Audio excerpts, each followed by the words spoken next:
ದೇವರು ಎಲ್ಲರನ್ನ ಒಂದೇ ರೀತಿಯಲ್ಲಿ ಸೃಷ್ಟಿ ಮಾಡಿರುವುದಿಲ್ಲ. ಒಬ್ಬೊಬ್ಬರ ನೇಚರ್ ಬೇರೆ ಇರ್ತದೆ, ಹ್ಯಾಬಿಟ್ಸ್ ಬೇರೆ ಇರ್ತದೆ. ಇದನ್ನ ನಾವು ಒಪ್ಪಿಕೊಳ್ಬೇಕು, ಒಬ್ಬರನ್ನೊಬ್ಬರು ಅನುಸರಿಸಿಕೊಳ್ಬೇಕು. ಇದಾದ ಮೇಲೆ ನೀವು ಒಂದೇ ಶರೀರವಾಗಬೇಕು. ಈ ಒಂದೇ ಶರೀರವಾಗುವಾಗ ಪುರುಷನ ಪಾತ್ರ ಏನು, ಹೆಂಡತಿಯ ಪಾತ್ರ ಏನು, ಮಕ್ಕಳ ಪಾತ್ರ ಏನು? ಪುರುಷನ ಪಾತ್ರವನ್ನ ನಾವು ಬೆಳಿಗ್ಗೆ ನೋಡ್ತಾ ಬಂದು ದೇವರ ವಾಕ್ಯ ಸ್ಪಷ್ಟವಾಗಿ ಹೇಳ್ತದೆ. Ephesians chapter 5 verse 25 to 22 to 30 ನೀವು ಓದುವಾಗ ಪ್ರೀತಿ ಮಾಡುವವರಾಗಬೇಕು. ಪುರುಷರಿಗೆ ಕೊಟ್ಟಿರುವಂತ ದೊಡ್ಡ ಜವಾಬ್ದಾರಿ, ಕುಟುಂಬದ ನಾಯಕನಾಗಿ ಸಿರಿಸಾಗಿ ಅವನು ಏನು ಮಾಡಬೇಕು? ಪ್ರೀತಿ ಮಾಡಬೇಕು. ಪ್ರೀತಿ ಮಾಡ್ಲಿಕ್ಕೆ ಅವನಿಗೆ ಕೊಟ್ಟಂತ ಮಟ್ಟ ಏನಂದ್ರೆ, ಕ್ರಿಸ್ತನು ಸಭೆಯನ್ನ ಪ್ರೀತಿ ಮಾಡಿ ಆ ಸಭೆಗೋಸ್ಕರ ಪ್ರಾಣ ಕೊಟ್ಟ ಮೇರೆಗೆ ನಿಮ್ಮ ಹೆಂಡತಿಯರನ್ನ ಪ್ರೀತಿಸಿರಿ. That is the standard. ಅಂದ್ರೆ ಕ್ರಿಸ್ತನ ಪಾತ್ರವನ್ನು ಅವನು ಕುಟುಂಬದಲ್ಲಿ ವಹಿಸಬೇಕು. ಈ ಪ್ರೀತಿ 3 ರೀತಿಯಲ್ಲಿ ವ್ಯಕ್ತ ಆಗ್ಬೇಕೆಂಬುದಾಗಿ ಆ ವಾಕ್ಯ ಭಾಗದಲ್ಲಿ ಗಮನಿಸ್ತೇವೆ. ಒಂದು, ರಕ್ಷಕನ ಪಾತ್ರವನ್ನು ವಹಿಸಬೇಕು. ಅಂದ್ರೆ ನಿನ್ನ ಹೆಂಡತಿ ನಿನ್ನನ್ನು ವಿರೋಧಿಸುವಾಗ, ನಿನ್ನ ಹೆಂಡತಿ ನಿನ್ನನ್ನು ತಿರಸ್ಕರಿಸುವಾಗ, ನಿನ್ನ ಹೆಂಡತಿ ನಿನ್ನ ಇಷ್ಟಕ್ಕೆ ಇಲ್ಲದ ರೀತಿಯಲ್ಲಿ ವರ್ತಿಸುವಾಗ, ನೀನು ಕ್ರಿಸ್ತನು ಯಾವ ರೀತಿಯಲ್ಲಿ ನೀನು ಪಾಪಿಗಳಾಗಿದ್ದಾಗ, ನಾವು ದ್ರೋಹಿಗಳಾಗಿದ್ದಾಗ ನಮಗೋಸ್ಕರ ಪ್ರಾಣ ಕೊಟ್ಟನು, ಆ ರೀತಿಯಲ್ಲಿ ನೀನು ವರ್ತಿಸಬೇಕು ಎಂಬುದು ದೇವರ ವಾಕ್ಯದ ಸತ್ಯ. ರಕ್ಷಕನ ಪಾತ್ರ ವಹಿಸ್ತಿ, ಇವರ ಸೇವಿಯರ್. 2, ಇವರ ಸ್ಯಾಂಕ್ಟಿಫೈಯರ್. ವಾಕ್ಯೋಪದೇಶವೆಂಬ ಜಲಸ್ನಾನ ಮಾಡಿಸಿ ಶುದ್ಧ ಮಾಡಿದ ರೀತಿಯಲ್ಲಿ ನಿಮ್ಮ ಹೆಂಡತಿಯರನ್ನ ಅವರು ಯಾವ ಮಟ್ಟದಿಂದ ಯಾವ ಮಟ್ಟಕ್ಕೆ ಅವರು ಬರಬೇಕು ಎಂಬುದನ್ನ ನೀನು ಅವರಿಗೆ ನಿನ್ನ ವಾಕ್ಯ ಬೋಧನೆಯಿಂದ ಅಲ್ಲ, ಈ ವಾಕ್ಯ ನಿನ್ನಲ್ಲಿ ಇರಬೇಕು, ನಿನ್ನ ವಾಕ್ಯಗಳು ನಿನ್ನಲ್ಲಿ ಇರಬೇಕು. ನಿನ್ನ ನಡತೆ ಅದನ್ನ ನೀನು ಬೋಧಿಸುವನಾಗಿರ್ಬೇಕು. ನಿನ್ನ ನಡತೆಯಿಂದ ಅವರನ್ನ ಗೆಲ್ಲುವವನಾಗಿರ್ಬೇಕು. ನಿನ್ನ ತಾಳ್ಮೆ, ನಿನ್ನ ಸಂಯಮ, ನಿನ್ನ ಬಾಯಿಂದ ಬರುವಂತ ಉತ್ತಮವಾದ ಮಾತುಗಳು, ಇವುಗಳು ಆಕೆಯ ಜೀವಿತದಲ್ಲಿ ಪರಿವರ್ತನೆಯನ್ನು ಉಂಟು ಮಾಡ್ತದೆ. ಅದನ್ನು ಬಿಟ್ಬಿಟ್ಟು ಖಡ್ಗ ಹಿಡ್ಕೊಂಡು ನಾನು ಹೇಳ್ದಂಗೆ ಕೇಳು ಅಂತ ಹೇಳಿದ್ರೆ ಇದು ಸತ್ಯವೇದದ ನಿಯಮ ಅಲ್ಲ. ನೀವು ಸತ್ಯವೇದದಲ್ಲಿ ಎಲ್ಲಾದ್ರೂ ಓದಿರಿ, ತಂದೆ ತಾಯಿಗಳೇ ಅಥವಾ ಗಂಡ ಹೆಂಡತಿಯರಿಗೆ ನಿಮ್ಮ ಮಕ್ಕಳನ್ನ ಕ್ರಿಸ್ತನು ಸಭೆಯನ್ನ ಪ್ರೀತಿ ಮಾಡಿದ ರೀತಿಯಲ್ಲಿ ನಿಮ್ಮ ಮಕ್ಕಳನ್ನ ಪ್ರೀತಿ ಮಾಡ್ರಿ ಅಂತ ಎಲ್ಲರೂ ಇದೆಯಾ? ಮಕ್ಕಳ ಬಗ್ಗೆ ಹೇಳುವಾಗ ದೇವರ ವಾಕ್ಯದಲ್ಲಿ ಅನೇಕ ಇದೆ, ನೀವು ಅದನ್ನ ಸುಮ್ಮನೆ ನೋಡ್ಕೊಂಡ್ಬಿಡಿ. ಧರ್ಮೋಪದೇಶ ಕಾಂಡ ಡಿಟೋನಮಿ ಚಾಪ್ಟರ್ 1 ವರ್ಸ್ 31, ತಂದೆಯು ಮಕ್ಕಳನ್ನ ಹೊತ್ತ ಮೇರೆಗೆ ನಾನು ನಿನ್ನನ್ನು ಹೊತ್ತೇನಲ್ಲ. ದೇವರು ತನ್ನನ್ನ ತಂದೆಗೆ ಹೋಲಿಸ್ಕೊಳ್ತಾನೆ. ಹೋಲಿಸ್ಕೊಳ್ಳುವಾಗ ತಂದೆ ಕರ್ತವ್ಯ ಏನು? ಹೊರುವಂಥದ್ದು. ಹೊರುವುದಂತಂದ್ರೇನು? ಕುಟುಂಬದ ಜವಾಬ್ದಾರಿ, ಕುಟುಂಬದ ಪಾಲನೆ. ಅಂದ್ರೆ ಮಕ್ಕಳನ್ನ ನೀವು ಪರಿಪಾಲಿಸಬೇಕು ಅಂತ ಹೇಳ್ತಾನೆ. ಮತ್ತೆ ಅದೇ ಸ್ಯಾಮ್ಸ್ 103 ವರ್ಸ್ 13, ತಂದೆಯು ಮಕ್ಕಳನ್ನ ಕನಿಕರಿಸುವಂತೆ ಯೆಹೋವನು ನಮ್ಮನ್ನ ಕನಿಕರಿಸಿದ್ದಾನೆ ಅಂತ ಓದ್ತೀರಿ. ಅಂದ್ರೆ ತಂದೆ ಕನಿಕರಿಸುವನಾಗಿರ್ಬೇಕು. ಮತ್ತೆ ಹೀಬ್ರೂಸ್ ಚಾಪ್ಟರ್ 12 ವರ್ಸಸ್ 7 to 9, ತಂದೆಯು ಮಕ್ಕಳನ್ನ ಶಿಕ್ಷಿಸುವ ಮೇರೆಗೆ. ಅಂದ್ರೆ ತಂದೆ ಮಕ್ಕಳ ವಿಚಾರದಲ್ಲಿ ಇರುವಂತ ಮಾತುಗಳೇನಂದ್ರೆ, ಪರಿಪಾಲನೆ ಮಾಡು, ಅವರನ್ನ ಕನಿಕರಿಸು, ಅವರನ್ನ ಶಿಕ್ಷಿಸು.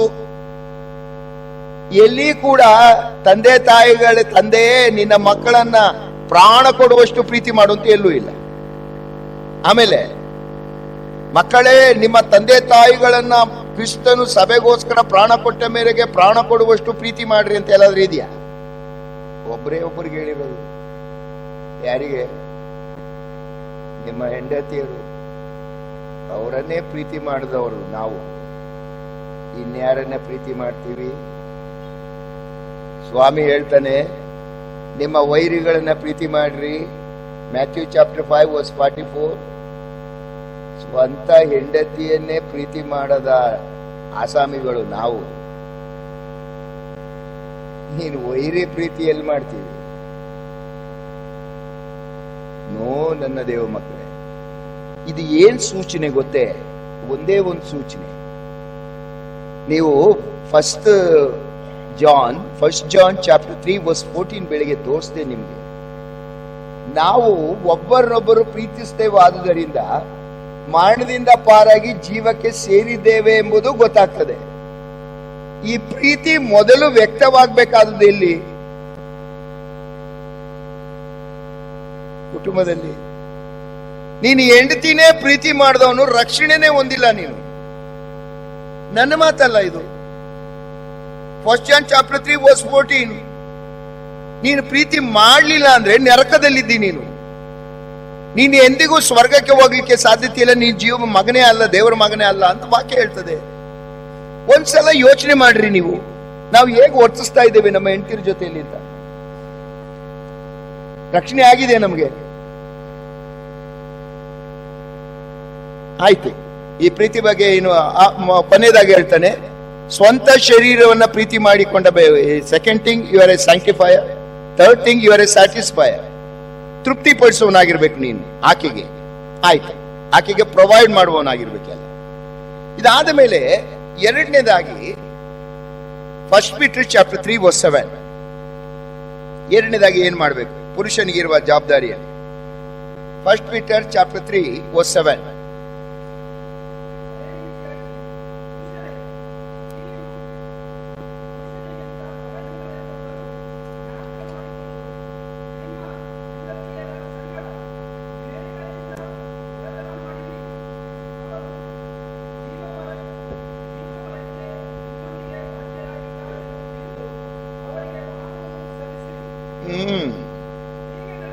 ಸಾಕು ಬಿಡ್ರಿ ಬ್ರದರ್.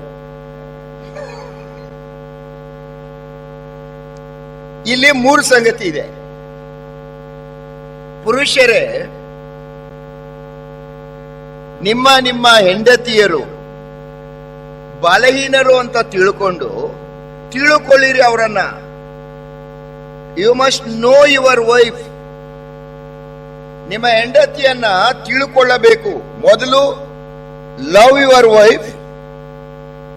ಮೂರು ರೀತಿಯಲ್ಲಿ ಲವ್ ಅನ್ನು ತೋರಿಸಬೇಕು: ಸೇವಿಯರ್, ಸ್ಯಾಂಕ್ಟಿಫೈಯರ್, ಸ್ಯಾಟಿಸ್ಫೈಯರ್. ಆಯ್ತು. ಎರಡನೇದು, you must know your wife. ಇದು ನಿನ್ ಕರ್ತವ್ಯ. ಯಾರ್ದು? ಪುರುಷನ್ದು.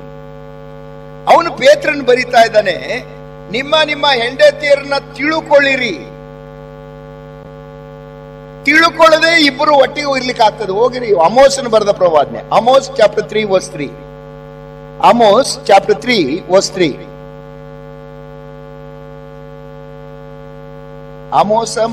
ಅಮೋಸನ ಪ್ರವಾದನೆ 3ನೇ ಅಧ್ಯಾಯ 3ನೇ ವಚನ.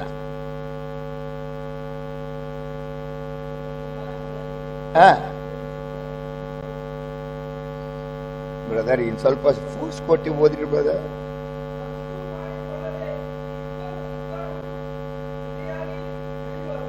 Question mark. ಆನ್ಸರ್ ಏನು? ನೋ. ಗೊತ್ತು ಮಾಡಿಕೊಳ್ಳದೆ ಇಬ್ಬರು ಒಟ್ಟಿಗೆ ನಡೆಯುವರೋ? ಪಾಸಿಬಿಲಿಟಿ ಇದೆಯಾ? ನೋ. ಗಂಡ ಹೆಂಡತಿ ಒಬ್ಬರನ್ನೊಬ್ಬರು ಅರ್ಥ ಮಾಡಿಕೊಳ್ಳದೆ ಒಟ್ಟಿಗೆ ನಡಿಲಿಕ್ಕೆ ಆಗ್ತದ ಅಂತ ಅವನ ಪ್ರಶ್ನೆ, ದೇವರಾತ್ಮನ ಪ್ರಶ್ನೆ. ಉತ್ತರ ಏನೂ ಇಲ್ಲ. ಹಂಗಾದ್ರೆ ನೀವು ಹೆಂಡತಿಯರನ್ನ ಅರ್ಥ ಮಾಡ್ಕೊಳ್ಬೇಕಲ್ಲ. ನೋಡ್ರಿ, ಪ್ರಪಂಚದಲ್ಲಿ 2 ಬಿಡಿಸಲಾರ್ದ ಸಂಗತಿಗಳಿವೆ, ಅರ್ಥ ಮಾಡಿಕೊಳ್ಳಾರ್ದ ಸಂಗತಿ. ಮೊದಲೇ ಸಂಗತಿ ಯಾವುದು ಗೊತ್ತೇ? 2 Peter chapter 3 verse 16. 2 Peter chapter 3 verse 16.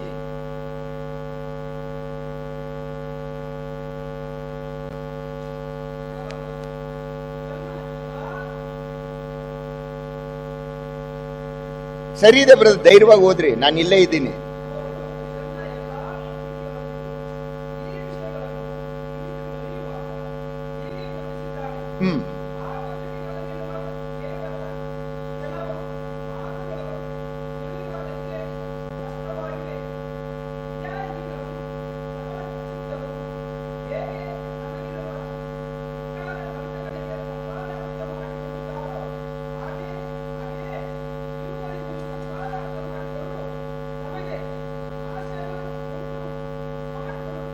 ನೋಡ್ರಿ, ಸತ್ಯವೇದದಲ್ಲಿರುವ ವಾಕ್ಯಗಳನ್ನ ಅರ್ಥ ಮಾಡಿಕೊಳ್ಳುವುದು ಕಷ್ಟ. ಅದನ್ನ ಅಷ್ಟು ಸುಲಭದಲ್ಲಿ ಅರ್ಥ ಮಾಡಿಕೊಳ್ಳಿಕ್ಕೆ ಬರುವುದಿಲ್ಲ. ದೇವರಾತ್ಮನ ಸಹಾಯದಿಂದ ಪ್ರಯಾಸ ಬೇಕು.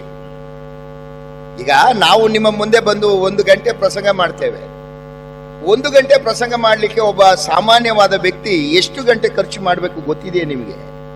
ಒಬ್ಬ ಡಾಕ್ಟರ್ ನಿಯಮದ ಪ್ರಕಾರ, ಒಬ್ಬ ಸತ್ಯವೇದ ಜ್ಞಾನಿಯ ಪ್ರಕಾರ 1 ಗಂಟೆ 30 ನಿಮಿಷ ಅಥವಾ ಅರ್ಧ ಗಂಟೆ ಮೆಸೇಜ್ಗೆ ಮಿನಿಮಮ್ 30 ಗಂಟೆ ಖರ್ಚು ಮಾಡಲೇಬೇಕು.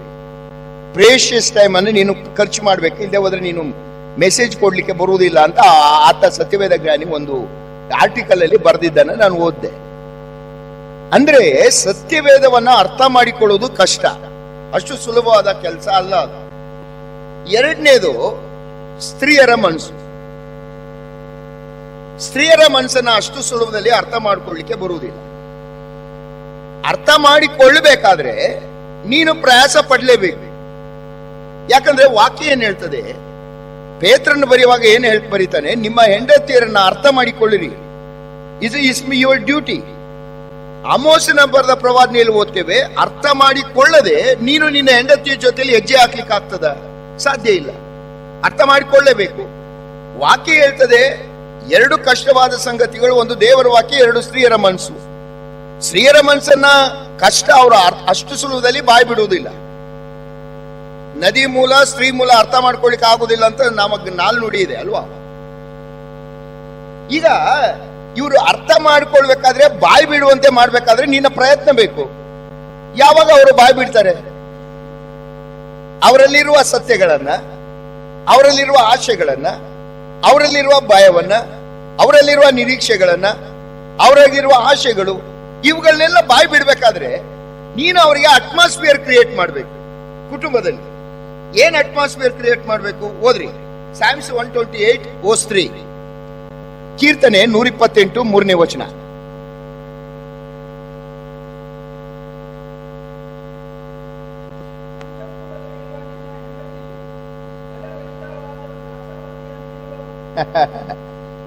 ಯಾವಾಗ ಆಕೆ ಫಲ ಕೊಡ್ತಾಳೆ ಗೊತ್ತಾ ನಿಮ್ಗೆ?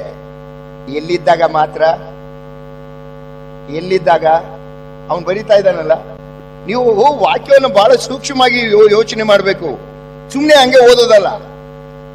ಅವನು ಏನ್ ಬರೀತಾ ಇದ್ದಾನೆ? ಅಂತಃಪುರದಲ್ಲಿರುವ ನಿನ್ನ ಹೆಂಡತಿ ಅಂದ್ರೆ ಆಕೆ ನಾನು ಅಂತಃಪುರದಲ್ಲಿದ್ದೇನೆ ಎಂಬ ಮನಸ್ಸು ಆಕೆಗೆ ಬಂದ್ರೆ ನಿನಗೆ ಫಲಭರಿತವಾಗಿರ್ತಾಳೆ, ಫಲವನ್ನ ಕೊಡ್ತಾಳೆ. ಅಂತಃಪುರ ಅಂದ್ರೇನು? ಅಂತಃಪುರ ಎಲ್ಲಿರ್ತದೆ? ನಿಮ್ಮ ಅಲ್ಲಿ ಮೇಲ್ಗಡೆ ಒಂದು ರೂಮ್ ಕಟ್ಸಿದ್ದೀನಿ ಅಂದ್ರು ನಮ್ಮ ಬ್ರದರ್ ಅವರು, ಅದು ಅಂತಃಪುರ ಅಂತೀರ? ಎಷ್ಟು ರೂಮ್ ಒಂದಿದೆ ಅಂದ್ರು, ಅದು ಅಂತಃಪುರ ಅಂತೀರ? ಮತ್ತೆ ಯಾವುದು ಅಂತಃಪುರ ಅಂದ್ರೆ ಏನು? ರಾಜಭವನ ಅಂದ್ರೆ ಗವರ್ನರ್ ಇದಾರಲ್ಲ ಅದು.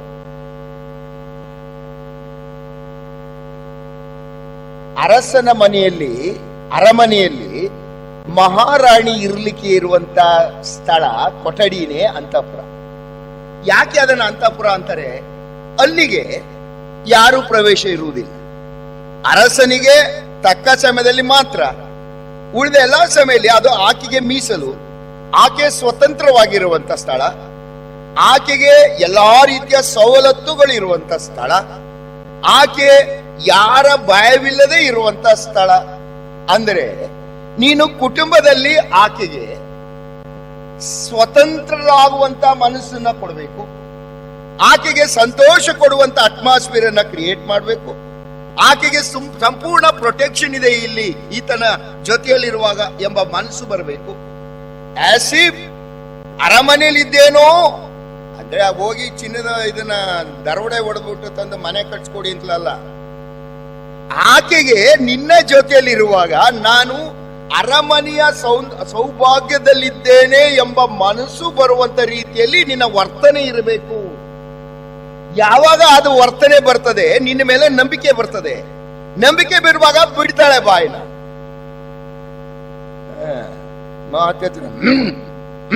ಅಂತೀರಿ, ಎಲ್ಲಿ ಬಿಡ್ತಾಳೆ? ಅಲ್ಲಿ ಎಲ್ಲಿ ಬಿಡ್ತದೆ?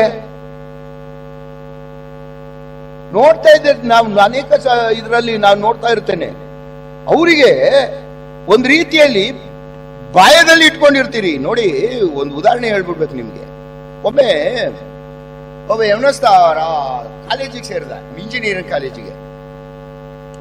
ಅವ್ರ ಅಪ್ಪನಿಗೆ ಹೇಳ್ದ, ಅಪ್ಪ ನೀನು ನನ್ಗೆ ಬಡಿ ಹರ್ಕಲ್ ಸೈಕಲ್ ಕೊಟ್ಟಿದ್ಯಾ, ಇಂಜಿನಿಯರಿಂಗ್ ಕಾಲೇಜಿಗೆ ಬರೋರೆಲ್ಲ ಕಾರಲ್ಲಿ ಬರ್ತಾ ಇದ್ದಾರೆ, ನನ್ಗೊಂದು ಕಾರ್ ತಕೊಡು ಅಂತಂದ. ಅವ್ರಪ್ಪ ಅಂದೆ, ಎಲ್ಲರೂ ನನಗೆ ನೀನ್ ಸೈಕಲ್ ತಗೊಳಕ್ಕೆ ಹಣ ಇಲ್ಲ, ನಂತರ ಫೀಸ್ ಕಟ್ಟಕ್ಕೆ ಹಣ ಇಲ್ಲ, ಕಾರ್ ಎಲ್ಲಿಂದ ತಕೊಳ್ಳಿ.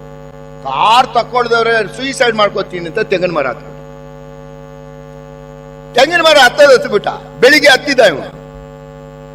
ತಾಯಿ ಬಂದ್ರು, ಬೇಡ ಕಣೋ, ಒಬ್ನೇ ಮಗ ಕಣೋ, ಇಳಿಯೋ, ಎಲ್ಲ ನಿನ್ ಗಂಡನ್ಗೆ ಹೇಳು, ಕಾರ್ ತಕೊಡ್ತಾನೆ ಹೇಳು. ಅಪ್ಪ ಬಂದ್ ಕೇಳ್ಕಂಡ, ಲೋ ಬೇಡ ಕಣೋ, ಬಾರ ಮಗನೆ, ನನ್ಗೆ ಶಕ್ತಿ ಇಲ್ಲ ಕಣೋ, ಏನೋ ಮಾಡ್ಲಿ, ಬಾ, ಸೂಯಿಸೈಡ್ ಮಾಡ್ಕೋಬೇಡ. ಎಲ್ಲ ಆಯ್ತು. ಅಜ್ಜಿ ಕರ್ಕೊಂಡ್ರು, ತಾತನ ಕರ್ಕೊಂಡ್ಬಂದು, ಯಾರು ಕರೆದ್ರು ಕೇಳಲಿಲ್ಲ. ಸಾಯಂಕಾಲ ಆಗ ಇವನು ಯಾವಾಗ್ಲೂ ಹೇಳೋನಂತೆ, ಬೋಧಕರೊಬ್ರು ಇದಾರಲ್ಲ, ಅವ್ರು ಕಂಡ್ರೆ ನನ್ಗೆ ಭಾರಿ ಪ್ರೀತಿ ಅಂತ. ಇವ್ರು ಎಲ್ಲ ಆಪ್ಷನ್ ಆಗೋಯ್ತು. ಇನ್ನು ಆ ಬೋಧಕರು ಕಂಡ್ರೆ ಬಾಳ ಪ್ರೀತಿ ಅಂತ ಇರ್ತಾನಲ್ಲ, ಕರ್ಕೊಂಡ್ ಬಂದ್ರು ಅವ್ರು ಹೋಗಿ ಸೇವಕರು ಇವನ್ ಬುದ್ಧಿ ಗೊತ್ತು, ಇವನು ಇವನು ಯೋಗ್ಯ ಹುಡುಗ ಅಲ್ಲ, ಇವನು ಗ್ಯಾರಂಟಿ ಸೂಯಿಸೈಡ್ ಮಾಡ್ಕೊಳ್ಳೋ ಪಾರ್ಟಿನೇ ಅಂತ ಹೇಳಿ ಅವ್ರೇನ್ ಮಾಡಿದ್ರು, ಬಂದ್ರು, ನೋಡಿದ್ರು, ಇವನ್ನ ನೋಡ್ಬಿಟ್ಟು ಒಂದು ಆಕ್ಷನ್ ಮಾಡಿದ್ರು. ಹಂಗಾಗಿ ಕೆಳಗೆ ಬಂದ್ರು. ಇವ್ರೇನ್ ಮಾಡಿದ್ದು, ಅಯ್ಯಯ್ಯೋ ಸಾಯ್ತಾ ಇದ್ಯಾ, ಶಿಲ್ಬೆ ಗುರ್ತು ತೋರಿಸಿದ್ರು. ಕ್ರಿಸ್ತನ್ ಪಾದ ಸೇರ್ಕೊಳ್ಳಿ ಅನ್ಬಿಟ್ಟು ಸಾಯೋದ್ರಿಂದ ಗ್ಯಾರಂಟಿ ಇವನು ಶಿಲ್ಬೆ ಗುರ್ತು ತೋರಿಸಿದ್ರು. ಇದನ್ನ ತೋರಿಸಿದ್ದ ಇವನು ಕೆಳಗೆ ಬಂದ್ಬಿಟ್ಟ, ಇಳಿದು ಬಂದ್ಬಿಟ್ಟ.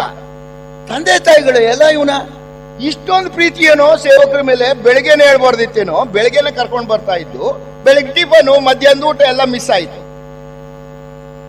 ಎಲ್ಲ ಆಗ್ಬೋದಿತ್ತಲ್ಲ ಅಂದೆ. ಪ್ರೀತಿಯಲ್ಲಿ ಪ್ರೀತಿ, ಅಯ್ಯಪ್ಪ ಹಂಗ ಅನ್ನೋದು ಏನಂದ, ಇಳಿದು ಬರ್ದೆ ಹೋದ್ರೆ ಕತ್ತರಿಸಾಕ್ಬಿಡ್ತೀನ ಅನ್ನೋದವ.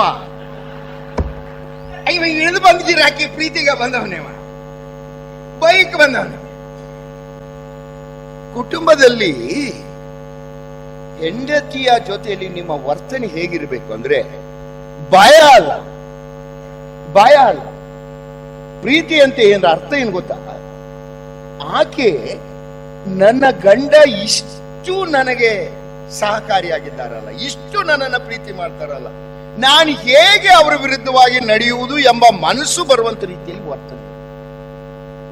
ಅರ್ಥ ಆಯ್ತಾ ನಿಮಗೆ? ಅರ್ಥ ಆಯ್ತಲ್ವಾ? ನಾವು ಪುರುಷರು ಎಷ್ಟು ಬದಲಾವಣೆ ಮಾಡ್ಕೊಳ್ಬೇಕಾಗಿದೆ ಹೇಳಿ. ನಾವು ಏನ್ ಮಾಡ್ತೇವೆ, ಲೋಕವನ್ನು ನೋಡ್ತೇವೆ. ಲೋಕದ ಕುಟುಂಬ ಅಥವಾ ಮದುವೆ ದೇವರ ಮಾಡಿದಂತ ಪರಿಶುದ್ಧ ವಿವಾಹ ಅಲ್ಲ. ಅದು ಲೋಕ ರೀತಿಯಾದದ್ದು, ಸೈತಾನ ಯೋಚನೆಗಳಿಂದ ಕೂಡಿದಂಥದ್ದು. ನಾವು ಅವರನ್ನು ಅನುಸರಿಸುವರಲ್ಲ, ನಾವು ಕ್ರಿಸ್ತನ ಮಕ್ಕಳು. ನೀವು ನಿಮ್ಮ ಹೆಂಡತಿಯನ್ನ ಅರ್ಥ ಮಾಡಿಕೊಳ್ಬೇಕು. ಅರ್ಥ ಮಾಡಿಕೊಳ್ಳದೆ ನೀನು ಒಟ್ಟಿಗೆ ನಡಲಿಕ್ಕೆ ಸಾಧ್ಯತೆ ಇಲ್ಲ. ಹೀಗಿರುವಾಗ ಕಷ್ಟವಾದ ಸಂಗತಿ, ಆಕೆಯ ಮನಸ್ಸನ್ನ ಅರ್ಥ ಮಾಡಿಕೊಳ್ಳುವುದು ದೇವರ ವಾಕ್ಯದ ಹಾಗೆ. ಆಕೆಯ ಮನಸ್ಸು ಕೂಡ ಕಷ್ಟ ತಿಳ್ಕೊಳ್ಳುವುದು. ಆದರೆ ನೀನು ಅದಕ್ಕೆ ಪ್ರಯತ್ನಿಸಬೇಕು, ತಿಳ್ಕೊಳ್ಳುವಂತ ಅಟ್ಮಾಸ್ಫಿಯರ್ ಅನ್ನು ಸೃಷ್ಟಿ ಮಾಡಬೇಕು. ಸೃಷ್ಟಿ ಮಾಡುವಾಗ ನಿನ್ನ ಮಾತು ಹೇಗಿರ್ಬೇಕು ನೋಡ್ರಿ. ಆಕೆಯಲ್ಲಿ ಇರುವಂತದನ್ನ ತಿಳ್ಕೊಳ್ಳಿಕ್ಕೆ ಇರುವ ಸಾಧನೆ ಯಾವುದು? ಕಮ್ಯುನಿಕೇಶನ್ ಏನು? ಮಾತು ಅಲ್ವಾ? ನೀವು ಅವಳ ಜೊತೆಯಲ್ಲಿ ಮಾತನಾಡುವವರಾಗಿರ್ಬೇಕು. ಹೇಗಿರ್ಬೇಕು ನಿಮ್ಮ ಮಾತು? ಓದ್ರಿ, ಕೊಲೋಸ್ಯದವರಿಗೆ ಬರೆದ ಪತ್ರಿಕೆ 4ನೇ ಅಧ್ಯಾಯ 6ನೇ ವಚನ. ಕೊಲೋಸ್ಯದವರಿಗೆ ಬರೆದ ಪತ್ರಿಕೆ 4ನೇ ಅಧ್ಯಾಯ 6ನೇ ವಚನ.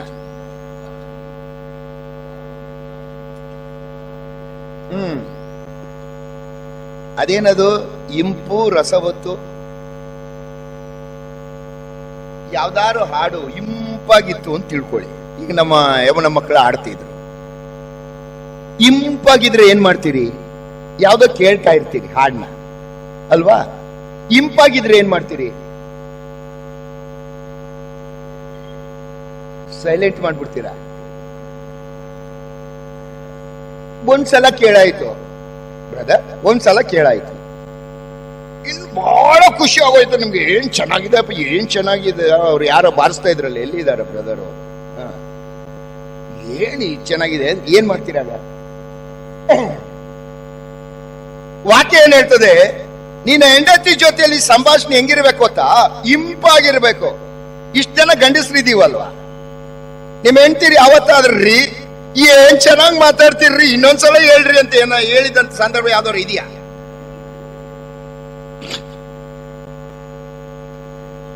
ಅದಕ್ಕೆ ಬದಲಾಗಿ ಒಂದು ಮಾತು ಹೇಳಿದ್ದೇ ಹೇಳಿರ್ತಾರೆ. ಬೇರೆ ಏನ್ ಕೆಲಸ ಇಲ್ವಾ? ನೋಡ್ರಿ, ಅಲ್ಲಿ ಚರ್ಚಿಗೆ ಲೇಟ್ ಆಯ್ತು ಹೋಗಿ ಮೊದಲು, ಅಥವಾ ಡ್ಯೂಟಿಗೆ ಲೇಟ್ ಆಯ್ತು ಯಾಕೆ?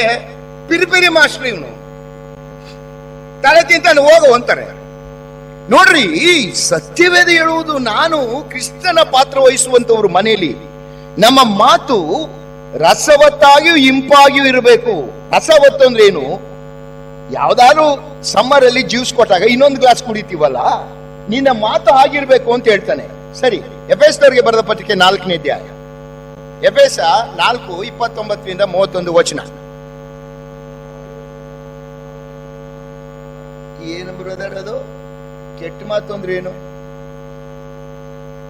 ಈ ಸರ್ವಜ್ಞ ವಚನಗಳಲ್ಲಿ ಬರೆಯದೆ ಓದುವವನು, ಕರೆಯದೆ ಬರುವವನು, ಬರಿಗಾಲಲ್ಲಿ ನಡೆಯುವವನ ಕರೆದು ಕೆರದಲ್ಲಿ ಒಡೆಯಂದನ ಸರ್ವಜ್ಞ.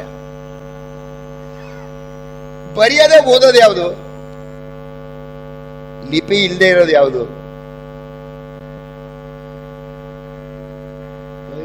ಇಷ್ಟು ಮುಗ್ಧರ ಕೆಟ್ಟ ಮಾತು. ಕೆಟ್ಟ ಮಾತು ಆಡೋದು ಯಾಕೆ?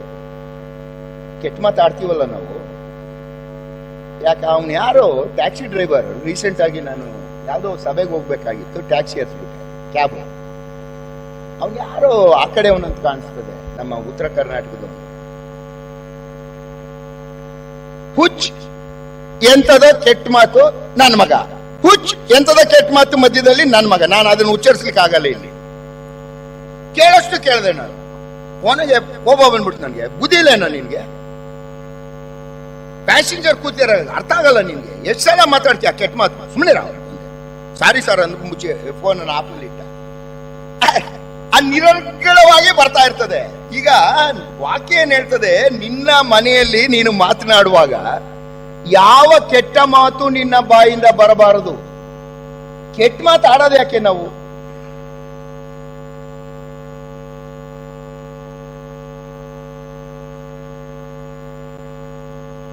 ಸುಮ್ಮನೆ ಆಡ್ತೀವ ಕೆಟ್ಟ ಮಾತನ್ನ? ಕೆಟ್ಟ ಮಾತು ಯಾಕೆ ಆಡ್ತೀವಿ? ಹೆಣ್ಣು ಮಕ್ಳು ಏನಾದ್ರು ಉತ್ತರ ಕೊಡ್ತಾರೋ ಗೊತ್ತಿಲ್ಲ. ಯಾಕಂದ್ರೆ ಹೆಣ್ಣು ಮಕ್ಳು ಏನ್ ಮಾಡ್ತಾರೆ ಅಂದ್ರೆ, ಅಡಿಗೆ ಮನೆಯಲ್ಲಿ ಗುಣಗ್ತಾರೆ. ಗುಣಗುವಾಗ ಏನಾದ್ರು ಮೈಕ್ ಹಿಡಿದು ಬಿಟ್ರೆ ಗಂಡ ಹಾರ್ಟ್ ಅಟ್ಯಾಕ್ ಆಗಿ ಸತ್ತೋಗ್ಬಿಡ್ತಾನೆ. ಈ ಮಟ್ಟಕ್ಕೆ ಬೈತಾರ ಇವಳು ಅಂತ ಅವ್ರು ಜೋರಾಗಿ ಹೇಳ್ಕೊಳ್ಳಲ್ಲ, ಒಳಗಡೆ ಬೈಕಂತಾರೆ ಅನ್ಕೊಂಡು.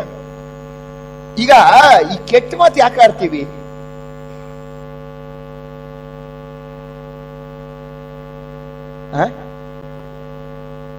ದ್ವೇಷ ಇದ್ರಲ್ಲ ಬ್ರದರ್. ಕೆಟ್ಟ ಮಾತು ಯಾಕೆ ಆಡ್ತೀವಿ ಅಂತ ನನ್ನ ಪ್ರಶ್ನೆ. ಇಲ್ಲ ಇಲ್ಲ ಇಲ್ಲ ಇಲ್ಲ, ನೋವಾಗ್ಬೇಕು ಅಂತ. ಕೆಟ್ಟ ಮಾತಾಡೋದು ಯಾಕೆ? ಆ ವ್ಯಕ್ತಿಗೆ ನೋವಾಗ್ಬೇಕು ಅಂತ ಅಲ್ವಾ? ಇಲ್ಲಿ ಯಾಕೆ ಕೆಟ್ಟ ಮಾತಾಡ್ತೀವಿ ಹೇಳಿ? ಅವನಿಗೆ ನೋವಾಗ್ಬೇಕು ಅಂತ ಮಾತಾಡ್ತೀವಿ. ಸತ್ಯವೇದ ಏನ್ ಹೇಳ್ತದೆ? ನಿನ್ನ ಹೆಂಡತಿಯಲ್ಲಿ ಅರ್ಥ ಮಾಡಿಕೊಳ್ಬೇಕಾದ್ರೆ ನಿನ್ನ ಸಂಭಾಷಣೆ ಮೇನ್ ಕಮ್ಯುನಿಕೇಶನ್ ಅದು. ಕೆಲವ್ರ ಮನೆಯಲ್ಲಿ ಮಾತಿಲ್ಲ. ಏನಾಯ್ತು? ಹೊಸದಾಗಿ ಮದುವೆ ಆದ್ರು ಗಂಡ ಹೆಂಡತಿ. ಗಂಡ ಆಫೀಸ್ಗೆ ಹೋದ, ಇವಳು ಬಿಸಿಬೇಳೆ ಬಾತ್ಲಿ ಎಕ್ಸ್ಪರ್ಟ್. ಬಿಸಿಬೇಳೆ ಬಾತ್ ಅಂದ್ರೆ ನಿಮ್ ಕಡೆ ಅಡಿಗೆನ ಅದು ಇದೆಯಾ? ಇಲ್ಲ. ಈ ಹೋಗ್ಲಿ, ನಿಮ್ದೇ ಯಾವ್ದಾರು ಹೇಳ್ಬಿಟ್ರಪ್ಪ. ಹೋಳಿಗೆ. ಏನಾಯ್ತು? ಇವನು ಹೋದ ಆಫೀಸ್ಗೆ, ಇವಳು ಹೋಳಿಗೆ ಎಕ್ಸ್ಪರ್ಟ್ ಹೆಂಡತಿ. ಗಂಡ ಹೋಗಿದ್ದೆ, ಹೋಳಿಗೆ ಮಾಡ್ದ, ಉಚ್ಚೆಳ್ ಚಟ್ನಿ ಮಾಡಿದ್ಲು, ರೊಟ್ಟಿ ಮಾಡಿದ್ಲು, ಬಡದ್ಲು, ಹಿಂಗೆ ತರ್ತಾರಲ್ಲ ತೊಟ್ಟಿದ್ಲು, ಎಲ್ಲ ಆಯ್ತು. ಆಮೇಲೆ ಅದೇನ್ ಮೆಂತಿ ಪಲ್ಯ, ಬದನೆಕಾಯಿ ಎಣ್ಗಾಯಿ ರಾತ್ರಿ ಮಾಡಿದ್ರಲ್ಲ ಅದು ಎಲ್ಲ ಮಾಡಿ ಇಟ್ಲು. ಇವ ಬಂದ, ಗಿರಾಕಿ ಬಂದಿದ್ದೆ, ನೀರು ಕೊಟ್ಲು, ಕಾಲು ತೊಳ್ಕೊಂಡ, ಅಂದ್ರೆ ಅಡಿಗೆ ಮನೆ ಬಾಗಿಲು ತೆಗೆದು. ಇವನು ನೋಡ್ದಾನೆ ಇವನ್ ಮುಖ ಹರಳೆಣ್ಣೆ ಕುಡ್ದಂಗ ಆಗೋಯ್ತು. ಯಾಕಂದ್ರೆ ಹೋಳಿಗೆ ಅಂದ್ರೂ ಆಗಲ್ಲ, ರೊಟ್ಟಿ ಅಂದ್ರೂ ಆಗಲ್ಲ. ಇವನ್ ಗಿರಾಕಿ, ಅನ್ನದ ಗಿರಾಕಿ, ಅನ್ನ ತಿನ್ನೋನು. ನೋಡ್ದ ಹರಳೆಣ್ಣೆ ಕುಡ್ದಂಗ ಆಗೋಯ್ತು. ಇವಳು ಏನ್ ಮಾಡಿದ್ರು? ಏನ್ರಿ ಅದು? ಬೆಳಗಿಂದ ಎಷ್ಟು ಕಷ್ಟಪಟ್ಟಿದ್ದೀನಿ, ಏನ್ರಿ ನಿಮ್ ಮುಖ ಹರಳೆಣ್ಣೆ ಕುಡ್ದಂಗ ಆಯ್ತು ಅಂತ. ಅವನೇನಂದ, ಅಲ್ಲ ಕಣೆ, ನನಗೆ ಇದು ಕಂಡ್ರೆ ಆಗಲ್ಲ ಕಣೆ, ಇದು ತಿಂದ್ರೆ ಅಲರ್ಜಿ, ನನ್ಗೆ ಆಗಲ್ಲ, ಹೇಳ್ಬೇಕಿತ್ತಲ್ವಾ ನೀನು, ಮೊನ್ನೆ ಹೇಳ್ಬೇಕಿತ್ತಲ್ವಾ ಅಂದ್ಲು. ಯಾರು? ಹೆಂಡತಿ ಗಂಡನಿಗೆ.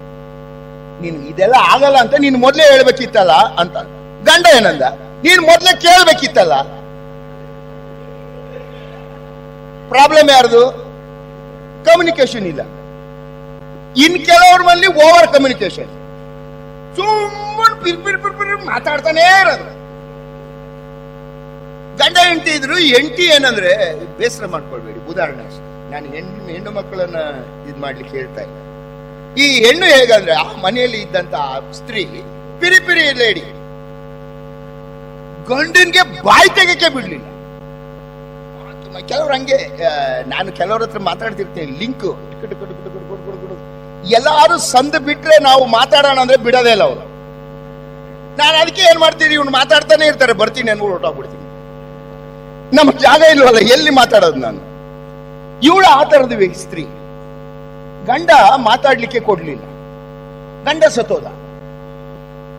ಸತ್ತೋದ ಮೇಲೆ ನಾವು ಸಮಾಧಿಗಳು ಮಾಡ್ತೀವಲ್ಲ, ಸಮಾಧಿ ಮೇಲೆ ಬರ್ಕೊಳ್ತೀವಿ rest in peace, RIP, rest in peace ಅಂತ ಹಾಕಿತ್ತು. ಇವಳೇನ್ ಮಾಡಿದ್ಲು, ಸಮಾಧಿ ಬಳಿ ಬಂದು ನಿಂತಲು, ಅಳ್ತಾ ಇದ್ಲು. ಅಲ್ಲಿ ನಿಂತವರು ಜನ, ತಾಯಿ ಆ ಗಂಡ ಇದ್ದಾಗ ಒಂದು ದಿವಸ ಆತನಿಗೆ ಬಾಯಿ ತೆಗಿಲಿಕ್ಕೆ ಬಿಡ್ಲಿಲ್ಲ, ಪಿರಿ ಮಾಡ್ತಾ ಇದ್ಲು. ಈಗ ಗಂಡ ಸತ್ತಿದ್ದಾನೆ ಪಾಪ, ಈಗಲಾದ್ರೂ ಸುಮ್ಮನೆ ನಿಂತ್ಕೊಂಡು ಅಳ್ತಾ ಇದ್ದಾಳಲ್ಲ ಈ ತಾಯಿ ಅಂತ ಮಾತಾಡ್ಕೊಳ್ತಾ ಇದ್ಲು. ಇವಳೇನ್ ಮಾಡಿದ್ಲು, ನೋಡಿದ್ಲು, 5 ನಿಮಿಷ ಹತ್ಲು, ಒಂದು ಚಾಕ್ ಪೀಸ್ ತಗೊಂಡ್ಲು, ರೆಸ್ಟ್ ಇನ್ ಪೀಸ್ ಮುಂದೆ ಅಂಟಿಲ್ ಐ ಕಮ್ ಅಂತ ಬರ್ದು. ಅಂದ್ರೆ ಅರ್ಥ ಏನು? ಹೋಗಿರಪ್ಪ, ಎಲ್ಲಿವರೆಗೂ ಸಮಾಧಾನವಾಗಿರ್ತಿ, ನಾನ್ ಬರೋವ್ರಿಗೆ ಬಂದ ಮೇಲೆ ಅಲ್ಲೂ ಶುರು ಮಾಡ್ಕೊಳ್ತೀನಿ ಅಂತ. ಕೆಲವ್ರದು ಈ ತರ, ಕೆಲವರು ಮಾತಾಡಲ್ಲ, ಕೆಲವರು ಓವರ್ ಮಾತು. ಇನ್ನು ಕೆಲವ್ರು ಹೆಂಗಂದ್ರೆ, ಕುಟುಂಬಗಳಲ್ಲಿ ಮಾತಾಡಲ್ಲ. ಗಂಡ ಹೆಂಡತಿ ಯಾವುದೋ ಒಂದು ಸಣ್ಣ ವಿಚಾರಕ್ಕೆ ತಿಂಗಳ ಅನ್ಗಟ್ಲೆ ಮಾತಾಡಲ್ಲ. ಒಂದು ವೇಳೆ ಇದು ಎಲ್ಲರ ಜೀವನದಲ್ಲಿ ಆಗಿದ್ದೇ ಇರ್ತದೆ, ಆಗಿಲ್ವಾ ಬ್ರದರ್? ಇಲ್ಲ ಅಂತಂದ್ರೆ ಯೋಹಾನ 1:8 ತೆಗ್ಯಾಕ್ ಹೋಗ್ಬೇಡ್ರಿ, 1:8 ತೆಗ್ಯಾಕ್ ಹೋಗ್ಬೇಡ್ರಿ. ಏನಂದ್ರೆ, ಇವರು ಗಂಡ ಹೆಂಡತಿ ಇವರು ಇದ್ರು ಮನೆಯಲ್ಲಿ, 2 ತಿಂಗಳಾಗಿತ್ತು ಮಾತಾಡಿ. ಇವನು ಏನ್ ಮಾಡ್ತಾ ಇದ್ದ, ಶಾಪ್ಗೆ ಹೋಗೋದು, ತರಕಾರಿ ಬೇಕಿದ ವಸ್ತುಗಳನ್ನ ತರೋದು, ಟಾಪ್ ಅಂತ ಹಾಕೋದು ಟೇಬಲ್ ಮೇಲೆ. ಅಂದ್ರೆ ಅರ್ಥ ಏನು, ಲೇ ತಂದು ಹಾಕಿದೀನಿ, ಅಡಿಗೆ ಮಾಡಿ ಸಾಯಿ ನೀನು ಅಂತ ಡಾಡ್ ಅಂತ ಹಾಕೋದು, ಗೊತ್ತಾಗ್ಲಿ ಅವಳಿಗೆ ಅಂತ. ಅವಳೇನ್ ಮಾಡೋದು, ಅಡಿಗೆ ಮಾಡ್ಬಿಟ್ಟು ಅಡಿಗೆ ಆಗಿದೆ ಅಂತ ಊಟ ಮಾಡಿ ಅಂತಲಲ್ಲ, ಅಡಿಗೆ ಆಗಿದೆ ತಂದು ಟೇಬಲ್ ಮೇಲೆ ಡಾಪ್ ಅಂತ ಹಾಕೋದು, ಮಾಡಿಟ್ಟಿದೀನಿ ಬಂದ್ ನುಂಗು ಅಂತ. ಹಿಂಗೆ ನಡೀತಿತ್ತು, 2 ತಿಂಗಳು ನಡೀತು. ಇಬ್ರು ಕೆಲ್ಸಕ್ಕೆ ಹೋಗೋರು. ಒಂದ್ ದಿವಸ ಏನಾಗೋಯ್ತು, ಇವರು ಕೆಲ್ಸಕ್ಕೆ ಹೋಗುವಾಗ ಒಂದೇ ಬಸ್ ಅಲ್ಲಿ ಎದುರು ಬದ್ರು ಸೀಟ್ ಸಿಕ್ತು. ಗಂಡನ್ಗೆ ಏನಾಗೋಯ್ತು, ಹೆಂಡತಿ ಜೊತೆಗೆ ಮಾತಾಡ್ಬೇಕು ಅಂತ ಆಶೆ ಬಂದ್ಬಿಡ್ತು. ಎಲ್ಲಿ? ಬಸ್ ಒಳಗೆ. ಮನೇಲಿದ್ದಾನೆ, ಮಾತಾಡಿಲ್ಲ ಇವನು ಎಷ್ಟು 2 ತಿಂಗಳಿಂದ. ಯಾಕೆ ಹೆಂಡತಿ ಜೊತೆಗೆ ಮಾತಾಡ್ಬೇಕಂತ ಆಸೆ ಬಂತು? ಇವನು ಬಸ್ ಹೋಗ್ತಾ ಇರುವ ರೋಡ್ ಬಾಜುನಲ್ಲಿ ಕೋತಿಗಳು ಹೋಗ್ತಾ ಇದ್ವು. ಕೋತಿ ಅಂದ್ರೆ ಗೊತ್ತಾ? ಮಂಗಗಳು. ಈ ಮಂಗಗಳು ನೋಡಿದ್ದೆ ಹೆಂಡತಿ ಜೊತೆಗೆ ಮಾತಾಡ್ಬೇಕು ಅಂತ ಆಸೆ ಬಂತು ಇವನಿಗೆ. ಏನಂದ ಇವನು ಹೆಂಡತಿ ನೋಡಿ, ಲೇ ನಿಮ್ ಮನೆಯವ್ರು ಹೋಗ್ತಾ ಇದ್ದಾರೆ ನೋಡೆ ಅಂದ. ಅವಳೇನು ಸೇರಕ್ ಸವಾ ಸೇರು, ಹೌದು ರೀ ನಮ್ಮ ಯಜಮಾನರು ವಂಶಸ್ಥರು ಅಂದ್ಲು ಅವಳು. ನಾನು ಯಾಕೆ ಈ ಮಾತು ಹೇಳ್ತೀನಿ ಅಂದ್ರೆ, ಇದು ನಿಮ್ಮ ಜೀವಿತದ ಎಲ್ಲ ನಿಜವಾದ ಕಾರ್ಯಗಳೇ. ಇವರು ಬಾಯಿ ತೆಗೆದ್ರು. ಏನಕ್ಕೆ ಬಾಯಿ ತೆಗೆದ್ರು? ಒಬ್ಬರನ್ನೊಬ್ರು ಕತ್ತರಿಸ್ಲಿಕ್ಕೆ.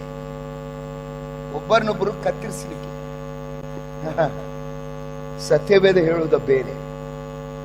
ಪುರುಷನೇ, ನಿನ್ನ ಕರ್ತವ್ಯ ನಿನ್ನ ಹೆಂಡತಿಯನ್ನು ತಿಳ್ಕೊಳ್ಬೇಕು. ನೀನು ತಿಳ್ಕೊಳ್ಬೇಕಾದ್ರೆ ಅವಳಿಗೆ ಕುಟುಂಬದಲ್ಲಿ ಅಟ್ಮಾಸ್ಫಿಯರ್ ಅನ್ನು ಕ್ರಿಯೇಟ್ ಮಾಡು. ಅಂತಃಪುರದಲ್ಲಿರುವಂತ ಅನುಭವ ಬರಬೇಕು ಅವಳಿಗೆ. ನಿನ್ನಲ್ಲಿ ರಕ್ಷಣೆ ಇದೆ, ನಿನ್ನಲ್ಲಿ ಆಕೆಗೆ ಸಮಾಧಾನ ಇದೆ, ನಿನ್ನಲ್ಲಿ ಆಕೆಗೆ ನಂಬಿಕೆ ಇದೆ, ನಿನ್ನಲ್ಲಿ ಆಕೆಗೆ ಎಲ್ಲ ಆಶೀರ್ವಾದಗಳಿದೆ ಎಂಬ ಮನಸ್ಸು ಬರುವ ರೀತಿಯಲ್ಲಿ ವರ್ತಿಸು. ಆಕೆಯ ಜೊತೆಲಿ ಸಂಭಾಷಿಸು, ಆಕೆಯ ಜೊತೆಲಿ ಮಾತನಾಡು. ನಿನ್ನ ಮಾತನಾಡುವಂತದ್ದು ಹೇಗಿರ್ಬೇಕಂದ್ರೆ ಇಂಪಾಗಿಯೂ ರಸವತ್ತಾಗಿ ಇರಬೇಕು. ಯಾವುದೇ ಅವಳನ್ನ ಹರ್ಟ್ ಮಾಡುವಂತಹ ಮಾತುಗಳು ಇರಬಾರದು. ಹೀಗಿರುವಾಗ ಆಕೆ ತನ್ನ ಸಂಗತಿಗಳನ್ನು ನಿನಗೆ ಹೊರಗಿಡುತ್ತಾಳೆ. ಹೊರಗಿಡುವಾಗ ನೀವು ಅದಕ್ಕೆ ತಕ್ಕ ಹಾಗೆ ಅವಳಿಗೆ ಏನು ಮಾಡಬೇಕು ಎಂಬುದನ್ನ ಕ್ರಮಪಡಿಸಿಕೊಳ್ಳಿಕ್ಕೆ ಸಾಧನೆ ಆಗ್ತದೆ. ತಿಳ್ಕೊಳ್ಳದೆ ನೀವು ಹೇಗೆ ನಡೀಲಿಕ್ಕೆ ಆಗ್ತದೆ, ಹೇಗೆ ಹೊಂದಾಣಿಕೆ ಮಾಡ್ಲಿಕ್ಕೆ ಆಗ್ತದೆ? ಅದರಿಂದ ಅವನು ಬರಿತಾ ಇದ್ದಾನೆ ಪೇತ್ರನು, ನೀವು ಒಬ್ಬರನ್ನೊಬ್ಬರು ಅರ್ಥ ಮಾಡಿಕೊಳ್ಳಿರಿ, ಅರ್ಥ ಮಾಡಿಕೊಳ್ಬೇಕಾದ್ರೆ ಸಂಭಾಷಿಸಿರಿ. ಇದು ಪುರುಷನ ಕರ್ತವ್ಯ. ನೀನು ಅದನ್ನ ಪ್ರಯತ್ನಿಸಬೇಕು, ಆಕೆ ಅಲ್ಲ. ನೀನು ನಾಯಕ, ನಿನ್ನ ಜವಾಬ್ದಾರಿ ಅದು. ಆಕೆನ ಅರ್ಥ ಮಾಡಿಕೊಳ್ಳುವುದು. ಆಕೆ ನಿನ್ನನ್ನು ಅರ್ಥ ಮಾಡಿಕೊಳ್ಳುವುದಲ್ಲ, ನೀನು ಆಕೆನ ಅರ್ಥ ಮಾಡಿಕೊಳ್ಬೇಕು. ಇದು ದೇವರ ವಾಕ್ಯ ಹೇಳುವಂತ ಸತ್ಯ. ಆಮೇಲೆ ನಾವು ಅವರನ್ನ ಎಚ್ಚರಿಸುವಾಗ, ತಿದ್ದುವಾಗ ಆ ಮಾತುಗಳು ಬಹಳ ಎಚ್ಚರಿಕೆ ಮಾತುಗಳಾಗಿರ್ಬೇಕು. ಏನಾಗಿರ್ಬೇಕು ಓದ್ರಿ. ಜ್ಞಾನೋಕ್ತಿಗಳು ಬರೆದ ಪುಸ್ತಕ 15ನೇ ಅಧ್ಯಾಯ 1ನೇ ವಚನ. Proverbs chapter 15 verse 1. Proverbs chapter 15 verse 1. ಹೌದು, ನಿನ್ನ ಬಿರು ಬೋದ್ರಿ ಮುಂದೆ. ಹೌದು, ನಾವು ಮಾತಾಡ ಮಾತೇನಾದ್ರೂ ಕೇಳಿಸ್ಕೊಂಡ್ಬಿಟ್ರೆ ಅದಕ್ಕೆ ಪಾಪ ಹೆಣ್ಣು ಮಕ್ಕಳು ಹಂಗ ಆಡೋದು. ನಾವು ಒಂದು ರೀತಿಯಲ್ಲಿ ಮನುಷ್ಯ ಪಶುಗಳಂತೆ ವರ್ತಿಸ್ತಾ ಇರ್ತೀವಿ. ನಾವು ಪಶುಗಳು. ನಾವು ಇದನ್ನು ನಾವು ಅರ್ಥ ಮಾಡಿಕೊಳ್ಬೇಕು. ನಮ್ಮ ಜೀವಿತಗಳು ಏನು ಮಾಡ್ತಾ ಇದ್ದೇವೆ, ನಾವು ಹೇಗೆ ವರ್ತಿಸ್ತಾ ಇದ್ದೇವೆ. ಯಾರು ಆಕೆ? ನನ್ನ ದೇಹದ ಅರ್ಧ ಭಾಗ. ಯಾರಿಗೂ ಆ ಸ್ಥಾನವನ್ನು ಕೊಡ್ಲಿಕ್ಕೆ ಬರುವುದಿಲ್ಲ. ನನ್ನ ಮಕ್ಕಳು ಅಷ್ಟೇ, ಮಕ್ಕಳಿಗೂ ಆ ಸ್ಥಾನ ಕೊಡುವುದಿಲ್ಲ. ಏನಾಗುತ್ತೆ ಕುಟುಂಬಗಳಲ್ಲಿ, ಮಗು ಆಗುವವರೆಗೆ ತನ್ನ ಗಂಡ ಹೆಂಡತಿ, ಮಗು ಆದ್ಮೇಲೆ ತಂಗಳನ್ನ ಯಾರು ತಿನ್ಬೇಕು? ಅಮ್ಮ ಸ್ತ್ರೀಯರೇ, ಮದುವೆ ಆಗೋವರೆಗೂ ಗಂಡನ್ಗೆ ಬಿಸಿ ಬಿಸಿ ಅನ್ನ, ಆಮೇಲೆ ತಂಗಳನ್ನ ಯಾರು ತಿನ್ಬೇಕು ಪಾಪ? ಎಲ್ಲೋ ಐತೆ ಅಲ್ಲ, ಮಗ ಮಗ ನೋ, ಎಲ್ಲಿದೆ ದೇವರ ವಾಕ್ಯದಲ್ಲಿ? ಇಲ್ಲಿ ಕುಟುಂಬಗಳು ನಷ್ಟ ಆಗಕ್ಕೆ ಇದೇ ಕಾರಣ. ಯಾಕಂದ್ರೆ ನಮ್ಮ ದೇವರ ನಿಯಮ ಇಲ್ಲದಂತ ಸಂಗತಿಗಳನ್ನು ಮಾಡ್ಲಿಕ್ಕೆ ಹೋಗ್ತೀವಿ. ಗಂಡನಿಗೆ ತೋರಿಸಬೇಕಾದ ಪ್ರೀತಿ, ಹೆಂಡತಿಗೆ ತೋರಿಸಬೇಕಾದ ಪ್ರೀತಿಯೇ ಯಾರಿಗೂ ತೋರಿಸ್ಲಿಕ್ಕೆ ಇಲ್ಲ. ಅವರಿಬ್ಬರಿಗೆ ಮೀಸಲದು. ಮಕ್ಕಳನ್ನ ನೀನು ಶಿಕ್ಷಿಸು, ಪಾಲಿಸು, ಅವರನ್ನ ಕನಿಕರಿಸು, ಅದನ್ನೇ ಹೇಳ್ತಾನೆ ಹೊರತು ಮಕ್ಕಳನ್ನ ಪ್ರಾಣ ಕೊಡುವಷ್ಟು ಪ್ರೀತಿ ಮಾಡಿ ಅಂತ ಎಲ್ಲೂ ಇಲ್ಲ. ಇದು ನಾವು ತಿಳ್ಕೊಳ್ಬೇಕಾದದ್ದು, ಅರ್ಥ ಮಾಡಿಕೊಳ್ಬೇಕಂದ್ರೆ ಅದೇ ಕುಟುಂಬದಲ್ಲಿ ಪುರುಷನು ಮಾಡಬೇಕಾದ ಕೆಲಸ. ಆಕೆನ ಅರ್ಥ ಮಾಡಿಕೊಳ್ಬೇಕು. ಬಿರುನುಡಿಯಿಂದ ಆಕೆ ತಪ್ಪು ಮಾಡುವಾಗ ಇಲ್ಲ ಕಣೆ ನೀನ್ ಮಾಡ್ತಾ ಇದ್ರೆ ಸರಿ ಅಂತ ಹೇಳೋದಲ್ಲ. ಆದಾಮ ಅಂಕಿತ ಯಾರು? ಅಂಕಿತ್ತಿದ ಯಾರು? ಅವಳು. ಆದಾಮ ಎಲ್ಲಿದ್ದ? ಓದ್ರಿ ಜೆನೆಸಿಸ್ ಚಾಪ್ಟರ್ 3 verse 6. ಆದಿಕಾಂಡ 3:6.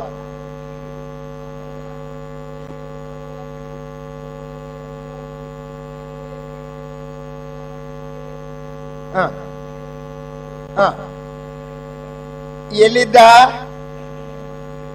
ಅಲ್ಲೇ ಇದ್ದ ಗಿರಾಕಿ. ಈಗ ಮೂರನೇವರು ಬಂದು ಮಾತಾಡ್ತಿದ್ದಾರಂತೆ. ಇವನೇನ್ ಮಾಡ್ತಾ ಇದ್ದ? ಮಾತಾಡ್ಕೊಳ್ಳಿ ಬಿಡು. ಜವಾಬ್ದಾರಿ ಯಾರು ಕೊಟ್ಟಿದ್ದ? ದೇವರು. ಇವನೇನ್ ಮಾಡ್ದ? ಎಂಟಿ ಕೊಟ್ಬಿಟ್ಟು ನಿಂತಿದ್ದಾನೆ.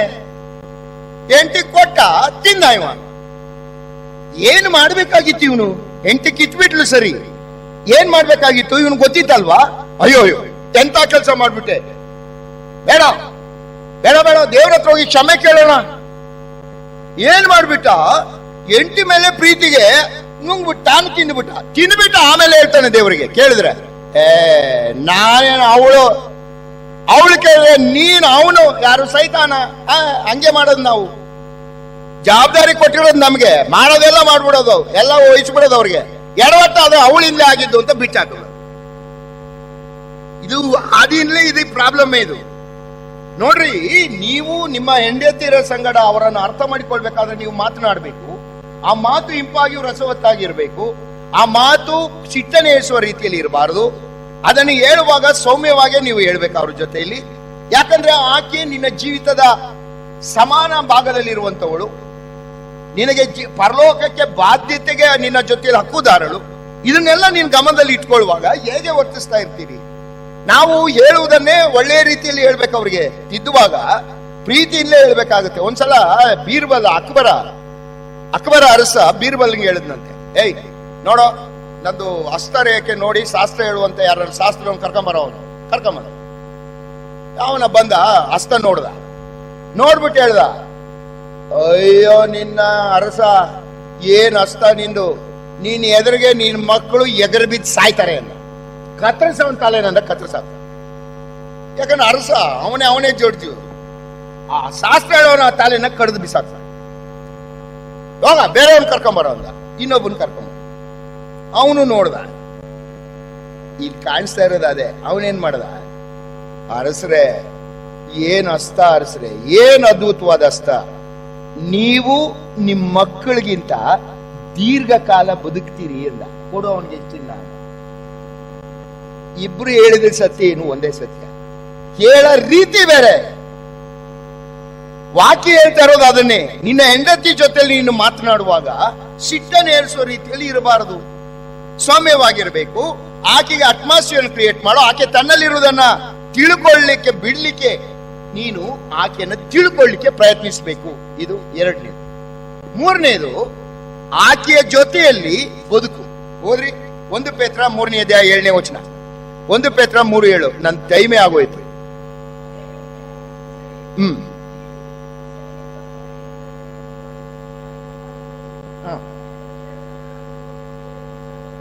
ಒಗೆತನ ಮಾಡಿರಿ. ನೀವು ಕೇಳ್ಬೋದು ನನ್ನ, ನಾವೇನು ಬದುಕ್ತಾ ಇಲ್ವಾ ನಮ್ಮ ಹೆಂಡತಿರ ಜೊತೆಯಲ್ಲಿ ಅಂತ. ಪೇತ್ರ ಬರಿತಾ ಇದ್ದಾನೆ, ನಿಮ್ಮ ಹೆಂಡತಿಯರ ಜೊತೆಯಲ್ಲಿ ಒಗೆತನ ಮಾಡಿರಿ. Live with your wife. ಏನು ನಿಮ್ಮ ಹೆಂಡತಿಯರ ಜೊತೆಯಲ್ಲಿ ಬದುಕೋದು ಅಂದ್ರೆ? ಸರಿ, ನಿಮ್ಮ ಕುಟುಂಬದಲ್ಲಿ ನಿನ್ಗೆ ಏನ್ ಸ್ಥಾನ ಕೊಟ್ಟಿದ್ದಾನೆ ದೇವರು? 1 ಕೊರಿಂಥಿಯನ್ಸ್ ಚಾಪ್ಟರ್ 11 ವರ್ಸ್ 3 ಗೊತ್ತಿದೆಯಲ್ವಾ? ಸ್ತ್ರೀಗೆ ಪುರುಷನ ಶಿರಸ್ಸು, ಪುರುಷನಿಗೆ ಕ್ರಿಸ್ತನು, ಕ್ರಿಸ್ತನಿಗೆ ತಂದೆಯ ದೇವರು. ಅಂದ್ರೆ ಕುಟುಂಬದಲ್ಲಿ ನೀನ್ ಏನ್ ಸ್ಥಾನ ನಿಮಗೆ ಪುರುಷರಿಗೆ? ಮನೆಗೆ ಅಡಿಗೆ ಮನೆ ಎಲ್ಲಿದೆ? ಅಡಿಗೆ ಮನೆ ಒಳಗಿದೆ, ಮನೆಯಿಂದ ಆಚೆಗಿದೆಯೋ? ಮನೆ ಒಳಗೆ ಇದೆ. ಮನೆಗೆ ನಾಯಕ ಯಾರು? ಅವನು? ಪುರುಷ. ಅಡಿಗೆ ಮನೆಗೆ ನಾಯಕ ಯಾರಾಗಾದ್ರೆ?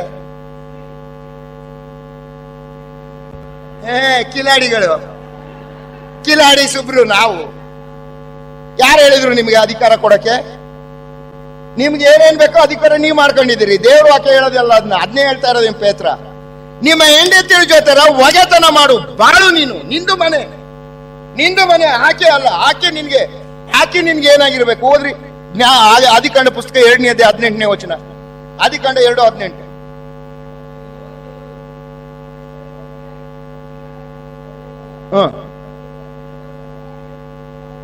ಆಕೆ ಇರೋದು ನಿನ್ಗೆ ಸಹಕಾರಿಣಿ.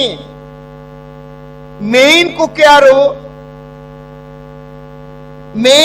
ಯಾರು ಮನೆಯಲ್ಲಿ? ಯಾರಾಗಿರ್ಬೇಕು? ದೇವ್ರ ವಾಕ್ಯದ ಪ್ರಕಾರ ಅಯ್ಯೋ ಬಾಯ್ ಬಿಡ್ರಿ, ಪುರುಷ. ಆಕೆ ಏನಾಗಿರ್ಬೇಕು? Help maid. ಈರುಳ್ಳಿ ಕತ್ತರಿಸ್ಕೊಡೋದು ಎಲ್ಲ ಮಾಡ್ಬೇಕಾದವನು ಯಾರು? ನನ್ನ ಪ್ರಶ್ನೆ, ಅವರು ಅಡಿಗೆ ಮಾಡಬಾರ್ದು ಅಂತಲಲ್ಲ. ಓದ್ರಿ ಜ್ಞಾನೋಕ್ತಿಗಳು ಬರೆದ ಪುಸ್ತಕ, ಜ್ಞಾನೋಕ್ತಿಗಳು 31:15. Proverbs chapter 31 verse 15.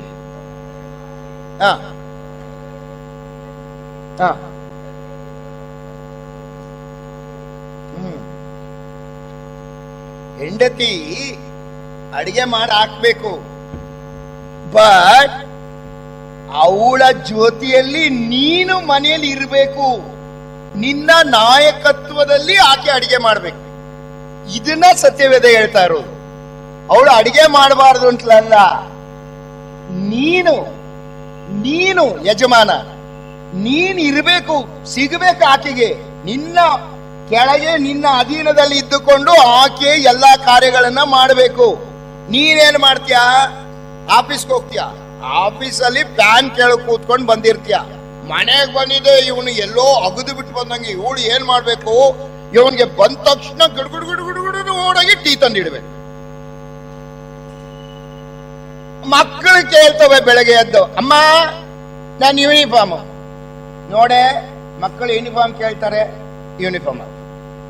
ಮಕ್ಕಳು ಹೊರಟ್ರು ನೋಡೆ ಟಿಫನ್ ತಿನ್ನಿಸ್ಬೇಕು. ಆಮೇಲೆ ಇವ್ರಿಗೆ ಪ್ಯಾಕ್ ಮಾಡ್ಕೊಡ್ಬೇಕು. ನೋಡೆ ನನ್ ಶೂ ಎಲ್ಲಿ? ನೋಡೆ ಇವನ್ ಶೂ ತಂದು ಕೊಡ್ಬೇಕು. ಇವನೆಲ್ಲ ಹಾಕಂದ್ಮೇಲೆ ಇವನ್ಗೆ ಬಡಿಸ್ಬೇಕು. ನಂದು ಕಟ್ಟಿದೇನೆ ಆಫೀಸ್ಗೆ ಇವನಿಗೆ ಪ್ಯಾಕ್ ಮಾಡ್ಕೊಡ್ಬೇಕು. ಇದೆಲ್ಲ ಮಾಡಿದ್ಮೇಲೆ ಈಕೆ ತಿನ್ಲೋ ಉಂಡ್ಲೋ ಓಡ್ಬೇಕು ಆಫೀಸ್ಗೆ. ಬೆಳಗಿಂದ ಸಂಜೆವರೆಗೂ ದುಡಿಬೇಕು. ಗೊತ್ತಿಲ್ಲ ನಿಮಗೆ ಗೊತ್ತಿಲ್ಲ. ಪಾಪ ನೀವು ಗಂಡಸರು, ನಾವು ಅನ್ಯಾಯಗಾರರು, ನಮ್ಗೆ ಅರ್ಥ ಆಗೋಲ್ಲ ಇವೆಲ್ಲ. ನನ್ನ ಕೈ ಕೆಳಗೆ 250 ಜನ ಲೇಡೀಸ್ ಇದ್ರು ನನ್ನ ಸೆಕ್ಷನ್ ಅಲ್ಲಿ.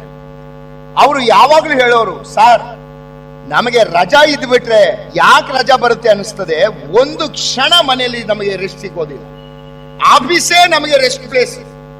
ಅಟ್ಲೀಸ್ಟ್ ಇಲ್ಲಿ ಕೂತ್ಕೊಳ್ತೀವಿ, ನಾವು ಕೂತ್ಕೊಂಡು ಫೈಲ್ ಬರೆಯೋದು ಕೆಲಸ. ನಮಗೆ ರಜಾ ಇದ್ರೆ ಯಾಕಪ್ಪ ರಜಾ ಬರುತ್ತೆ ಅನಿಸ್ತದೆ. ಬೆಳಗ್ಗೆಯಿಂದ ರಾತ್ರಿ ಆದ್ರೂ ಕೆಲಸ ಮುಗಿಯಲ್ಲ. ಯಾವ ಲೋಕದ ಜನರು ರೀ ನಾವು? ಪಿಶಾಚಿಗಳಲ್ವಾ ನಾನು ನೀನು? ಆ ಹೆಣ್ಣು ಮಕ್ಕಳನ್ನು ಈ ರೀತಿಯಲ್ಲಿ ಹಿಂಸೆ ಮಾಡಿಬಿಟ್ಬಿಟ್ರೆ ಯಾವ ಲೋಕಕ್ಕೆ ಹೋಗುವಂತ ದೇವ ಜನರು ನಾನು ನೀನು? ಹೇಳ್ರಿ, ಮನುಷ್ಯರಲ್ವಾ ನಾನು ನೀನು? ಹಿಂದಿನ ಕಾಲದಲ್ಲಿ ಏನಿತ್ತು, ಸ್ತ್ರೀಯರು ಮನೆಯಲ್ಲಿ ಇದ್ದುಕೊಂಡು ಇವನ ಕರ್ತವ್ಯ, ದೇವರ ವಾಕ್ಯದ ನಿಯಮದ ಪ್ರಕಾರ ಇವನ ಕರ್ತವ್ಯ ಏನು?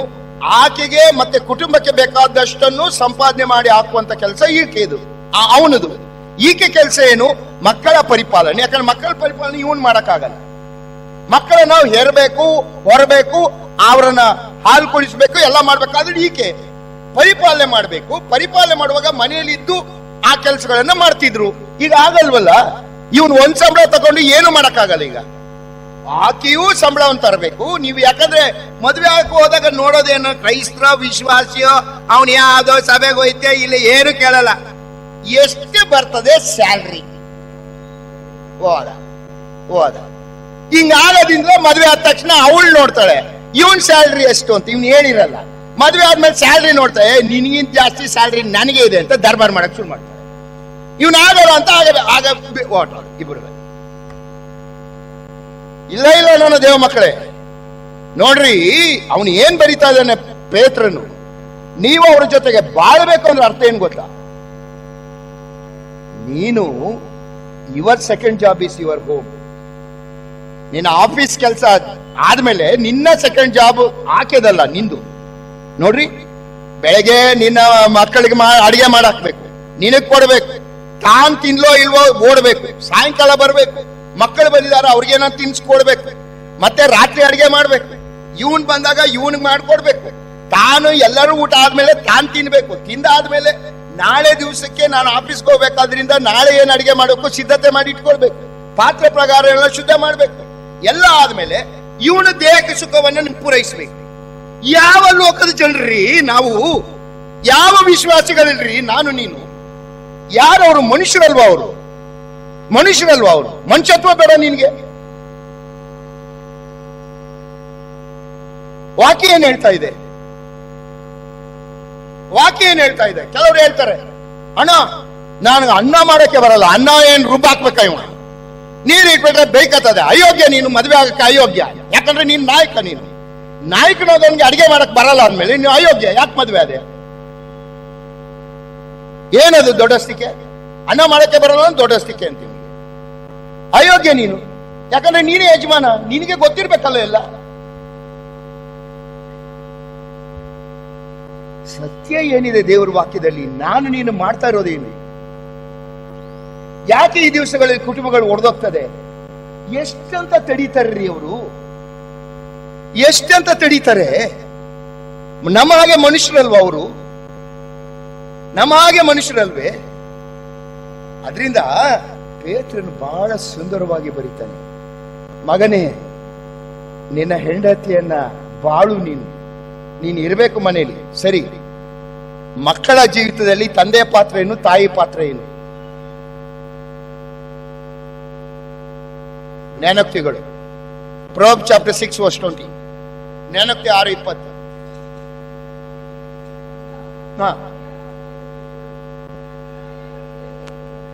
ಏನಿದೆ? ಕಂದ, ತಂದೆ ಆಜ್ಞೆಯನ್ನು ಕೈಕೊಳ್ಳು, ತಾಯಿ ಉಪದೇಶವನ್ನ ಮರೆಯಬೇಡ. ತಂದೆ ಇರೋದು ಯಾತಕ್ಕೆ?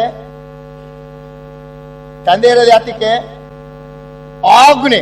ಆಜ್ಞೆ ಅಂದ್ರೆ ಏನು? ಲವ್ ಮಾಡೋ, ಮಾಡ್ಲೇಬೇಕು. ತಾಯಿ ಇರೋದು ಆಜ್ಞೆ ಮಾಡಕ್ಕಲ್ಲ, ತಾಯಿ ಇರೋದು ಉಪದೇಶ ಮಾಡಕ್ಕೆ. ಏನು ಉಪದೇಶ? ನಿಮ್ಮಪ್ಪ ಹಂಗೆ ಕಣೋ, ಪರವಾಗಿಲ್ಲ ಬಿಡ, ನಾನು ನೋಡ್ಕೋತೀನಿ ಅಂತ. ಮತ್ತೇನು? ನಿಮ್ಮಪ್ಪ ಏನ್ ಹೇಳ್ತಾನೆ ಅದನ್ನ ಮಾಡು, ಅಷ್ಟೇ ತಾಯಿಗಿರೋದು. ಕುಟುಂಬಗಳಲ್ಲಿ ಏನಾಗ್ತಾ ಇದೆ? ಪೇರೆಂಟ್ಸ್ ಮೀಟಿಂಗ್ ನೋಡೆ, ಪೇರೆಂಟ್ಸ್ ಮೀಟಿಂಗು, ನನಗೆ ಟೈಮ್ ಇಲ್ಲ ನೋಡೆ. ಯಾರು ಹೇಳೋದು? ನೀವನ ಗಂಡ. ಮಕ್ಕಳಿಗೆ ಎಕ್ಸಾಮ್ ನೋಡೆ, ಮಕ್ಕಳಿಗೆ ಎಕ್ಸಾಮು, ಇದೆಲ್ಲ ಮಾಡ್ಬೇಕಾದವನು ಯಾರು? ಏನ್ ಮಾಡ್ತಾ ಇದ್ದೀರಿ? ಬಾಳ್ತಾ ಇದ್ದೀರಾ ಅಥವಾ ದಬ್ಬಾಳಿಕೆ ಮಾಡ್ತಾ ಇದ್ದೀರಾ ಕುಟುಂಬದಲ್ಲಿ? ಜಸ್ಟ್ ನಾನು ಈಗ ಎಕ್ಸಾಂಪಲ್ ತೋರಿಸ್ತಾ ಇದ್ದೀನಿ ನಿಮಗೆ. ವಾಕ್ಯ ಇದೆ, ವಾಕ್ಯ ಜೊತೆಯಲ್ಲಿ ಪ್ರಾಕ್ಟಿಕಲ್ ಆಗಿದೆ. ಯಾಕಂದ್ರೆ ನನ್ನ ಸ್ಟಡಿನೇ ಪ್ರಾಕ್ಟಿಕಲ್ ಕ್ರಿಶ್ಚಿಯನ್ ಲೈಫ್. ಏನ್ ಮಾಡ್ತಾ ಇದ್ದೀರಿ?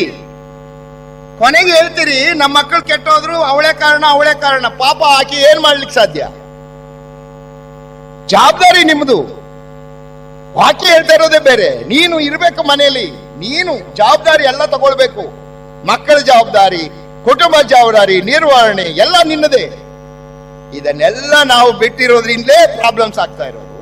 ಅದರಿಂದ ನೀನು ಬದುಕಬೇಕು ಆಕೆ ಜೊತೆಯಲ್ಲಿ. ಕೊನೆಯದಾಗಿ ಆಕೆಯ ಜೊತೆಯಲ್ಲಿ ಹಾನರ್ ಯುವರ್ ವೈಫ್, ಅವರನ್ನ ಗೌರವಿಸಿರಿ.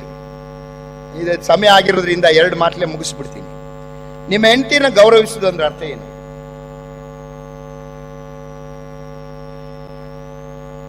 ಮೈಸೂರು ಸಿಲ್ಕ್ ಸ್ಯಾರಿ,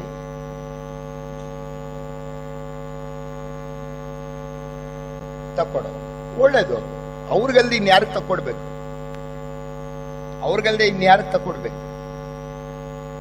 ಅದು ಗೌರವ ಕೊಡೋದಂದ್ರೆ ಏನ್ ಗೊತ್ತಾ? ಆಕೆ ನನ್ನ ಜೀವಿತದಲ್ಲಿ ಎಲ್ಲರಿಗಿಂತಲೂ ಶ್ರೇಷ್ಠಳು ಎಂಬುದನ್ನ ವರ್ತನೆಯಿಂದ ತೋರಿಸ್ಬೇಕು. ಏನಾದ್ರು ಒಂದು ಸಿಂಪಲ್ ರೀಸನ್, ಏನಾದ್ರೂ ಹೇಳ್ಬಿಡ್ರಿ. ಯಾಕೆ ಗೊತ್ತಾ? ದೇವರು ನಮ್ಮನ್ನು ಸೃಷ್ಟಿ ಮಾಡಿದಾಗ ನಮ್ಮನ್ನು ಅರಸರಾಗಿ ಸೃಷ್ಟಿ ಮಾಡಿದ್ದಾನೆ. ಯಾಕಂದ್ರೆ ಆದಾಮನಿಗೆ ಹೇಳಿದ್ದೇನು? ನೀವು ದೊರೆತನ ಮಾಡು. ದೊರೆಗಳು ನಾವು ಈ ಭೂಮಿ ಮೇಲೆ ಆಳ್ವಿಕೆ ಮಾಡಕ್ಕೆ ದೊರೆ. ನೀನ್ ದೊರೆ ಆದ್ರೆ ಆಕೆ ಏನು? ನೀನು ಅರಸ ಆದ್ರೆ ಆಕೆ ಏನು? ಒಂದು ಉದಾಹರಣೆ ನೋಡ್ಬಿಡಿ. ಆದಿಕಾಂಡ ಪುಸ್ತಕ 17ನೇ ಅಧ್ಯಾಯ, Genesis chapter 15, Genesis chapter 17 verse 5 and 6. Genesis chapter 17 verses 5 and 6.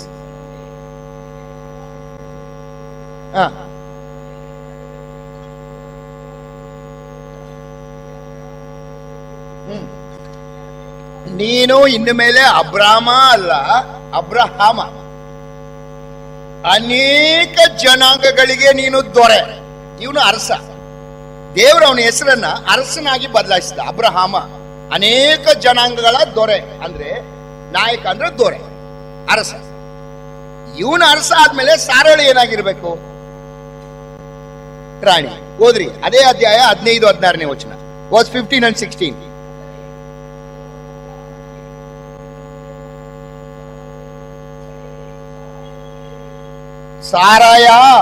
ಸಾರಾಯ ಅಂತ ಅವಳು ಒರಿಜಿನಲ್ ಹೆಸರು. ಸಾರಾಯ ಅಂದ್ರೆ ಏನು ಗೊತ್ತ? ಜಗಳಗಂಟಿ. ದೇವ್ರು ಹೇಳ್ತಾನೆ ನಿಜವಾದ ಜಗಳಗಂಟಿನೇ ಅವಳು. ಬಟ್ ಈಗ ನೀನು ಅರಸನಾಗಿರೋದ್ರಿಂದ, ಅಬ್ರಹಾಮ ಆಗಿರೋದ್ರಿಂದ ಅವಳನ್ನ ಜಗಳಗಂಟಿ ಅಂತ ಕರೀಲಿಕ್ಕೆ ಬರುವುದಿಲ್ಲ. ಸಾರಾ ಅಂತ ಕರೀರಿ. ಸಾರಾ ಅಂದ್ರೇನು ರಾಣಿ. ಕೆಳಗಡೆ ಇದೆ ನೋಡಿ, ಸಾರಾ ಅಂದ್ರೆ ರಾಣಿ. ಇವನು ಅರಸನಾದ್ಮೇಲೆ ಆಕೆ ರಾಣಿ ಆಗ್ಲೇಬೇಕಲ್ಲ. ದೇವರ ನಿಯಮದಲ್ಲೂ ನೀನು ದೇವರ ರಾಜ್ಯದಲ್ಲಿ ನೀನು ಅರಸ, ಆಕೆ ಏನು ರಾಣಿ. ರಾಣಿ ಎಂಬ ಟ್ರೀಟ್ಮೆಂಟ್ ನೀನು ಕೊಡೋದಕ್ಕೆ ಆಸ್ಪದ ಇರೋದೆಲ್ಲಿ? ಎಷ್ಟು ಜನ ಕಾರ್ಗಳು ಇಟ್ಕೊಂಡಿದ್ದೀರಿ? ಒಬ್ರೇನಾ? ಸುಮಾರು ಕಾರ್ ನಿಂತಿದೆಯಲ್ಲ. ಈ ಕಾರ್ ಇದೆಯಲ್ವಾ, ನಿಮ್ಮ ಹೆಂಡತಿ ಡೋರ್ ತೆಗೆಯೋರು ಯಾರು?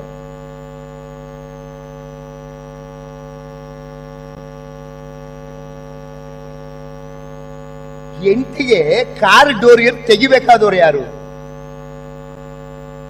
ಯಾಕಂದ್ರೆ ರಾಣಿ ಆಕೆ. ನೀನು ನನಗೆ ನೀನು ಶ್ರೇಷ್ಠಗಳನ್ನು ತೋರಿಸ್ಬೇಕಾದವ್ರೆ ಯಾರು? ಆಕೆ ಡೋರ್ ತೆಗೆದು ಅತ್ತಮ್ಮ ಅತ್ತದ ಮೇಲೆ ಡೋರ್ ಮುಚ್ಚಿ ಬಿಟ್ಟು ಬರುವಾಗ ಆಕೆಗೆ ಮನಸ್ಸಿನ ಆಗುವಂತ ಆನಂದ ಎಷ್ಟು? Very simple act. ನಿನಗೆ ಖರ್ಚೇನು ಇಲ್ಲ, ಬಟ್ ಆಕೆ ಹೃದಯದಲ್ಲಿ ವಾಹ್, ನಮ್ಮ ಯಜಮಾನರು ನನಗೆ ಕೊಡುವ ಗೌರವ ಬರೀತಾ ಇದೆ. ಗೌರವಿಸ್ರಿ. ನಾನು ಒಬ್ಬ ಸೇವಕರ ಜೊತೆಗೆ ಒಂದು ಕಡೆಗೆ ಬೈಬಲ್ ಸ್ಟಡಿಗೆ ಹೋಗ್ತೇನೆ 3ನೇ ವಾರ. ಅವರು ತಮ್ಮ ಕಾರಲ್ಲಿ ನನ್ನನ್ನು ಕರ್ಕೊಂಡು ಹೋಗ್ತಾರೆ. ನಾನು ಮುಂದಿನ ಸೀಟ್ಲಿ ಕೂತ್ಕೋತೀನಿ. ಡ್ರೈವ್ ಮಾಡಬೇಕು. ಒಂದ್ ದಿವಸ ಅವ್ರ ಹೆಂಡತಿಗರು ಬಾರೆ ಅಂತ ಅನ್ಸ್ತಿದ್ರು. ಪಾಪ ಹೆಣ್ಣು ಮಕ್ಕಳು ಅವ್ರದೇ ಆದ ಸಮಸ್ಯೆಗಳಿರ್ತವೆ. ನಿಮ್ಮ ಹತ್ರ ಹೇಳ್ಕೊಳ್ಲಿಕ್ಕೆ ಬರೋಲ್ಲ. ಬರೋದನ್ನ ಒಂದ್ 5 ನಿಮಿಷ ತಡ ಮಾಡಿದ್ರು. ಇವ್ರು ಸಿಡಿ ಸಿಡಿ ಸಿಡಿ ಅನ್ಲಿಕ್ಕೆ ಶುರು ಮಾಡಿದ್ರು. ಪಾಪ ಆ ಅಮ್ಮ ಓಡ್ ಬಂತು. ಓಡ್ ಬಂದು ಅಷ್ಟರಲ್ಲಿ ಮೂವ್ ಆಗೋಯ್ತು. ರೇ ಬ್ರದರ್ ನಿಲ್ಸ್ರಿ, ಎಂಟಿ ಹತ್ತಿಲ್ಲ. ಇವಳು ಯಾವಾಗಲೂ ಹಿಂಗೆ ಬ್ರದರ್, ನನಗೆ ಎಲ್ಲಾನು ಹಾಳು ಮಾಡ್ಬಿಡ್ತಾಳೆ. ಇವಳಿಗೆ ನಾನು ಕಾಯ್ದಾ ನಿಂತ್ಕೋಬೇಕು. ರೇ ಬ್ರದರ್, ನಾನು ನಿಮಗೆ ಮುಖ್ಯ ಅಲ್ಲ, ನಿನ್ನ ಹೆಂಡತಿ ರಾಣಿ. ಅವಳು ಹತ್ತಶ್ರೀ ಹಿಡಿದು ಒಂದೇ ಹತ್ತಶ್ರೀ ಅವಳು. ಯಾವ ಸೀಮೆ ಜನರಿ ನಾವು? ಯಾವ ಗೌರವ ಕೊಡ್ತೀರಿ ಅವ್ರಿಗೆ? ಯಾವ ಗೌರವ ಕೊಡ್ತಿದ್ದೀರಿ? ಹೇಳ್ತಾರೆ ನೋಡ್ರಿ, ಗೌರವಿಸಿರಿ ನಿಮ್ಮ ಹೆಂಡತಿಯರನ್ನ. ಯಾಕೆ ನಮ್ಮ ಕುಟುಂಬದಲ್ಲಿ ಇಷ್ಟು ಸಮಸ್ಯೆಗಳು? ಕಾರಣ ಏನಂದ್ರೆ ಪುರುಷನ ಪಾತ್ರವನ್ನ ಒಂದೂ ಮಾಡ್ತಿಲ್ಲ, ಕಳ್ಳರ ಪಾತ್ರ ಮಾಡ್ತಾ ಗೊತ್ತಿದೆ. ಆಯ್ತಲ್ಲ, ಇನ್ನು ಹೇಳಲಿಕ್ಕೆ ಬೇಕಾದಷ್ಟಿದೆ, ಸಾಧ್ಯ ಇಲ್ಲ, ಟೈಮ್ ಇಲ್ಲ. ಸರಿ, ಇಷ್ಟೆಲ್ಲ ಮಾಡ್ಲಿಕ್ಕೆ ಸುಮ್ಮನೆ ಆಗ್ತದ? ಪ್ರಯತ್ನ ಬೇಕಲ್ಲ, ಪ್ರಯತ್ನ ಬೇಕಲ್ಲ. ಇದು ನಮ್ಮ ಪ್ರಯತ್ನದಿಂದ ಸಾಧ್ಯ ಇದೆ. ಒಮ್ಮೆ ಒಬ್ಬ ಲೇಡಿ 150 kg ಆಗ್ಬಿಟ್ಟಿಲ್ಲ. ತಮ್ಮ ಜೊತೆ ಕೆಲಸ ಮಾಡೋ ಕೊಲೀಗ್ಸ್ಗೆ ಹೇಳಿದ್ರು, ಇನ್ನು ಮೇಲೆ ನಾನು ಚಾಕ್ಲೇಟ್ ಕೇಕ್, ಯಾವ ಕೇಕ್ ಅನ್ನು ತಿನ್ನೋದಿಲ್ಲ. ನನಗೆ ವಿಲ್ ಪವರ್ ಇದೆ, ವಿಲ್ ಪವರ್ ಇದೆ ಅಂತ ಹೇಳ್ಬಿಟ್ಟು ಹೋದ್ರು. ದಿನ ಆಫೀಸ್ಗೆ ಬರುವಾಗ 10 kg ಕೇಕ್ ಎತ್ಕೊಂಡ್ಬಂದ್ರು. ಅಲ್ಲಿರೋರೆಲ್ಲ ಕೇಳಿದ್ರು, ಅಲ್ಲ ಕಣೆ, ನಿನ್ನೆ ತಾನೇ ಹೇಳಿದೆ ನಿಮ್ಮ ವಿಲ್ ಪವರ್ ಇದೆ, ಇನ್ಮೇಲೆ ಕೇಕೆ ತಿನ್ನೋದಿಲ್ಲ ಅಂದೆಲ್ಲ, ಬರುವಾಗ್ಲೇ 10 kg ಹಿಡ್ಕೊಂಬಂದೆ. ಅಲ್ಲೇ ಇರೋದು, ನೀವು ಸರಿಯಾಗಿ ತಿಳ್ಕೋಬೇಕು ನನ್ನ. ಏನಾಯ್ತಂತೆ, ನಾನು ಬರ್ತಾ ಇದ್ದೆ ಕಾರಲ್ಲಿ, ಬೇಕರಿಲಿ ನೋಡ್ದೆ, ಒಳ್ಳೆ ಕೇಕ್ ಮಾಡಿ ಇಟ್ಟಿದ್ದ, ಚಾಕ್ಲೇಟ್ ಕೇಕ್ ನೋಡ್ದೆ. ನೋಡ್ಬಿಟ್ಟು ಒಂದು ಪ್ರೇಯರ್ ಮಾಡಿದೆ, ಸ್ವಾಮಿ, ಕಾರ್ನ ಪಾರ್ಕ್ ಮಾಡಕ್ಕೆ ಬೇಕರಿ ಎದುರಿಗೆ ಸ್ಥಳ ಸಿಕ್ಕಿದ್ರೆ ಇದನ್ನ ತಕೊಂಡ್ ತಿನ್ನೋದು ನಿನ್ ಚಿತ್ತ ಅಂತ ತಿಳ್ಕೊತೀನಿ ಅಂತ ಓದ್ಲಂತೆ.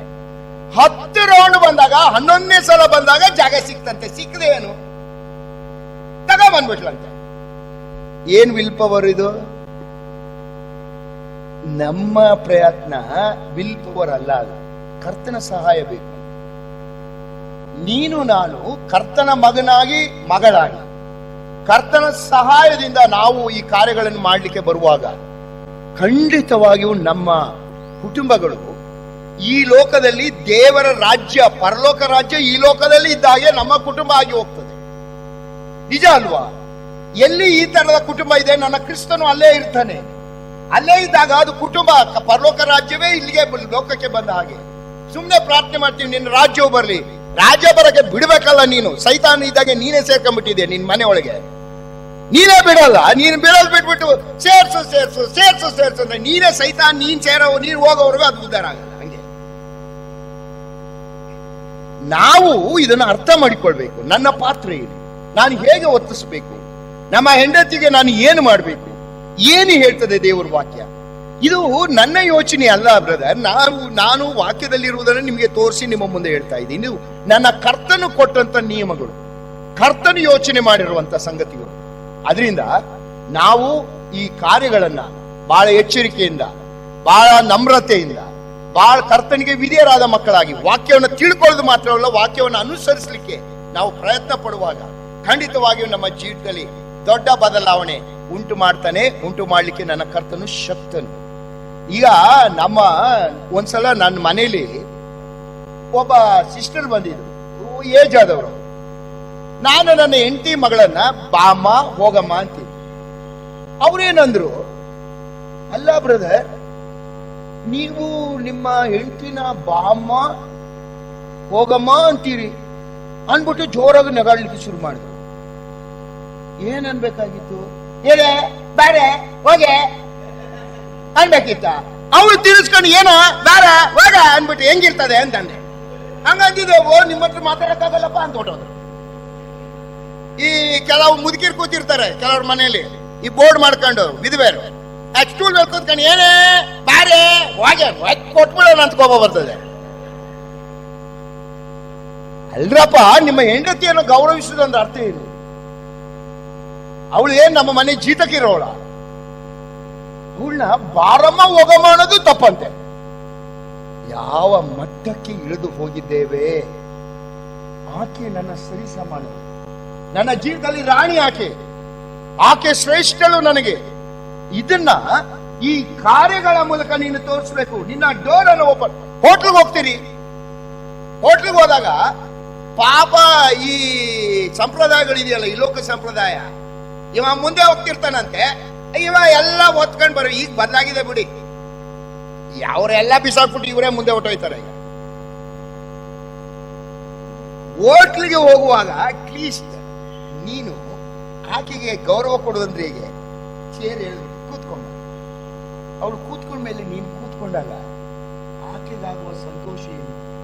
ಆ ಸಂತೋಷದ ಲಾಭ ಆಗೋದು ನಿನ್ಗೆ ಅಲ್ವಾ? ಪೇತ್ರನ್ ಬರಿತಾ ಇದ್ದಾನೆ, ಗೌರವಿಸಿರಿ ಅವರನ್ನ. ಅವರು ನಿಮ್ಮ ಜೀವಿತಕ್ಕೆ ಹಕ್ಕುದಾರರು. ಗೌರವ ಕೊಡ್ರಿ. ಇನ್ನೂ ಅನೇಕ ಸಂಗತಿಗಳಿವೆ, ಇಲ್ಲಿಗೆ ನಿಲ್ಲಿಸ್ತೇನೆ. ಗಮನಿಸ್ರಿ ಗಂಡಸರೇ, ಕ್ರಿಸ್ತನು ಸಭೆಯನ್ನ ಪ್ರೀತಿ ಮಾಡದ ಬೇಗ ನಿಮ್ಮ ಹೆಂಡತಿಯನ್ನು ಪ್ರೀತಿಸ್ರಿ. ಪ್ರೀತಿಯನ್ನ 3 ರೀತಿಯಲ್ಲಿ ವ್ಯಕ್ತ ಮಾಡ್ರಿ. 1, ರಕ್ಷಕನಾಗಿ ವರ್ತಿಸ್ರಿ. 2, ಯು ಮಸ್ಟ್ ಬಿ ಸ್ಯಾಂಕ್ಟಿಫೈಯರ್, ಅವ್ರನ್ನ ಶುದ್ಧೀಕರಿಸುವವರಾಗಿರ್ರಿ. 3, ಅವರನ್ನ ನಿನ್ನ ಸ್ವಂತ ದೇವನ ಪ್ರೀತಿಸ್ರಿ. You must be satisfier. 2ನೇದಾಗಿ ನಿಮ್ಮ ಹೆಂಡತಿಯರನ್ನ ತಿಳ್ಕೊಳ್ಳಿರಿ. 3, ಅವರ ಜೊತೆಯಲ್ಲಿ ಒಗೆತನ ಮಾಡ್ರಿ, ಬಾಳಿರಿ. 3, 4, ಅವರನ್ನ ಗೌರವಿಸಿ.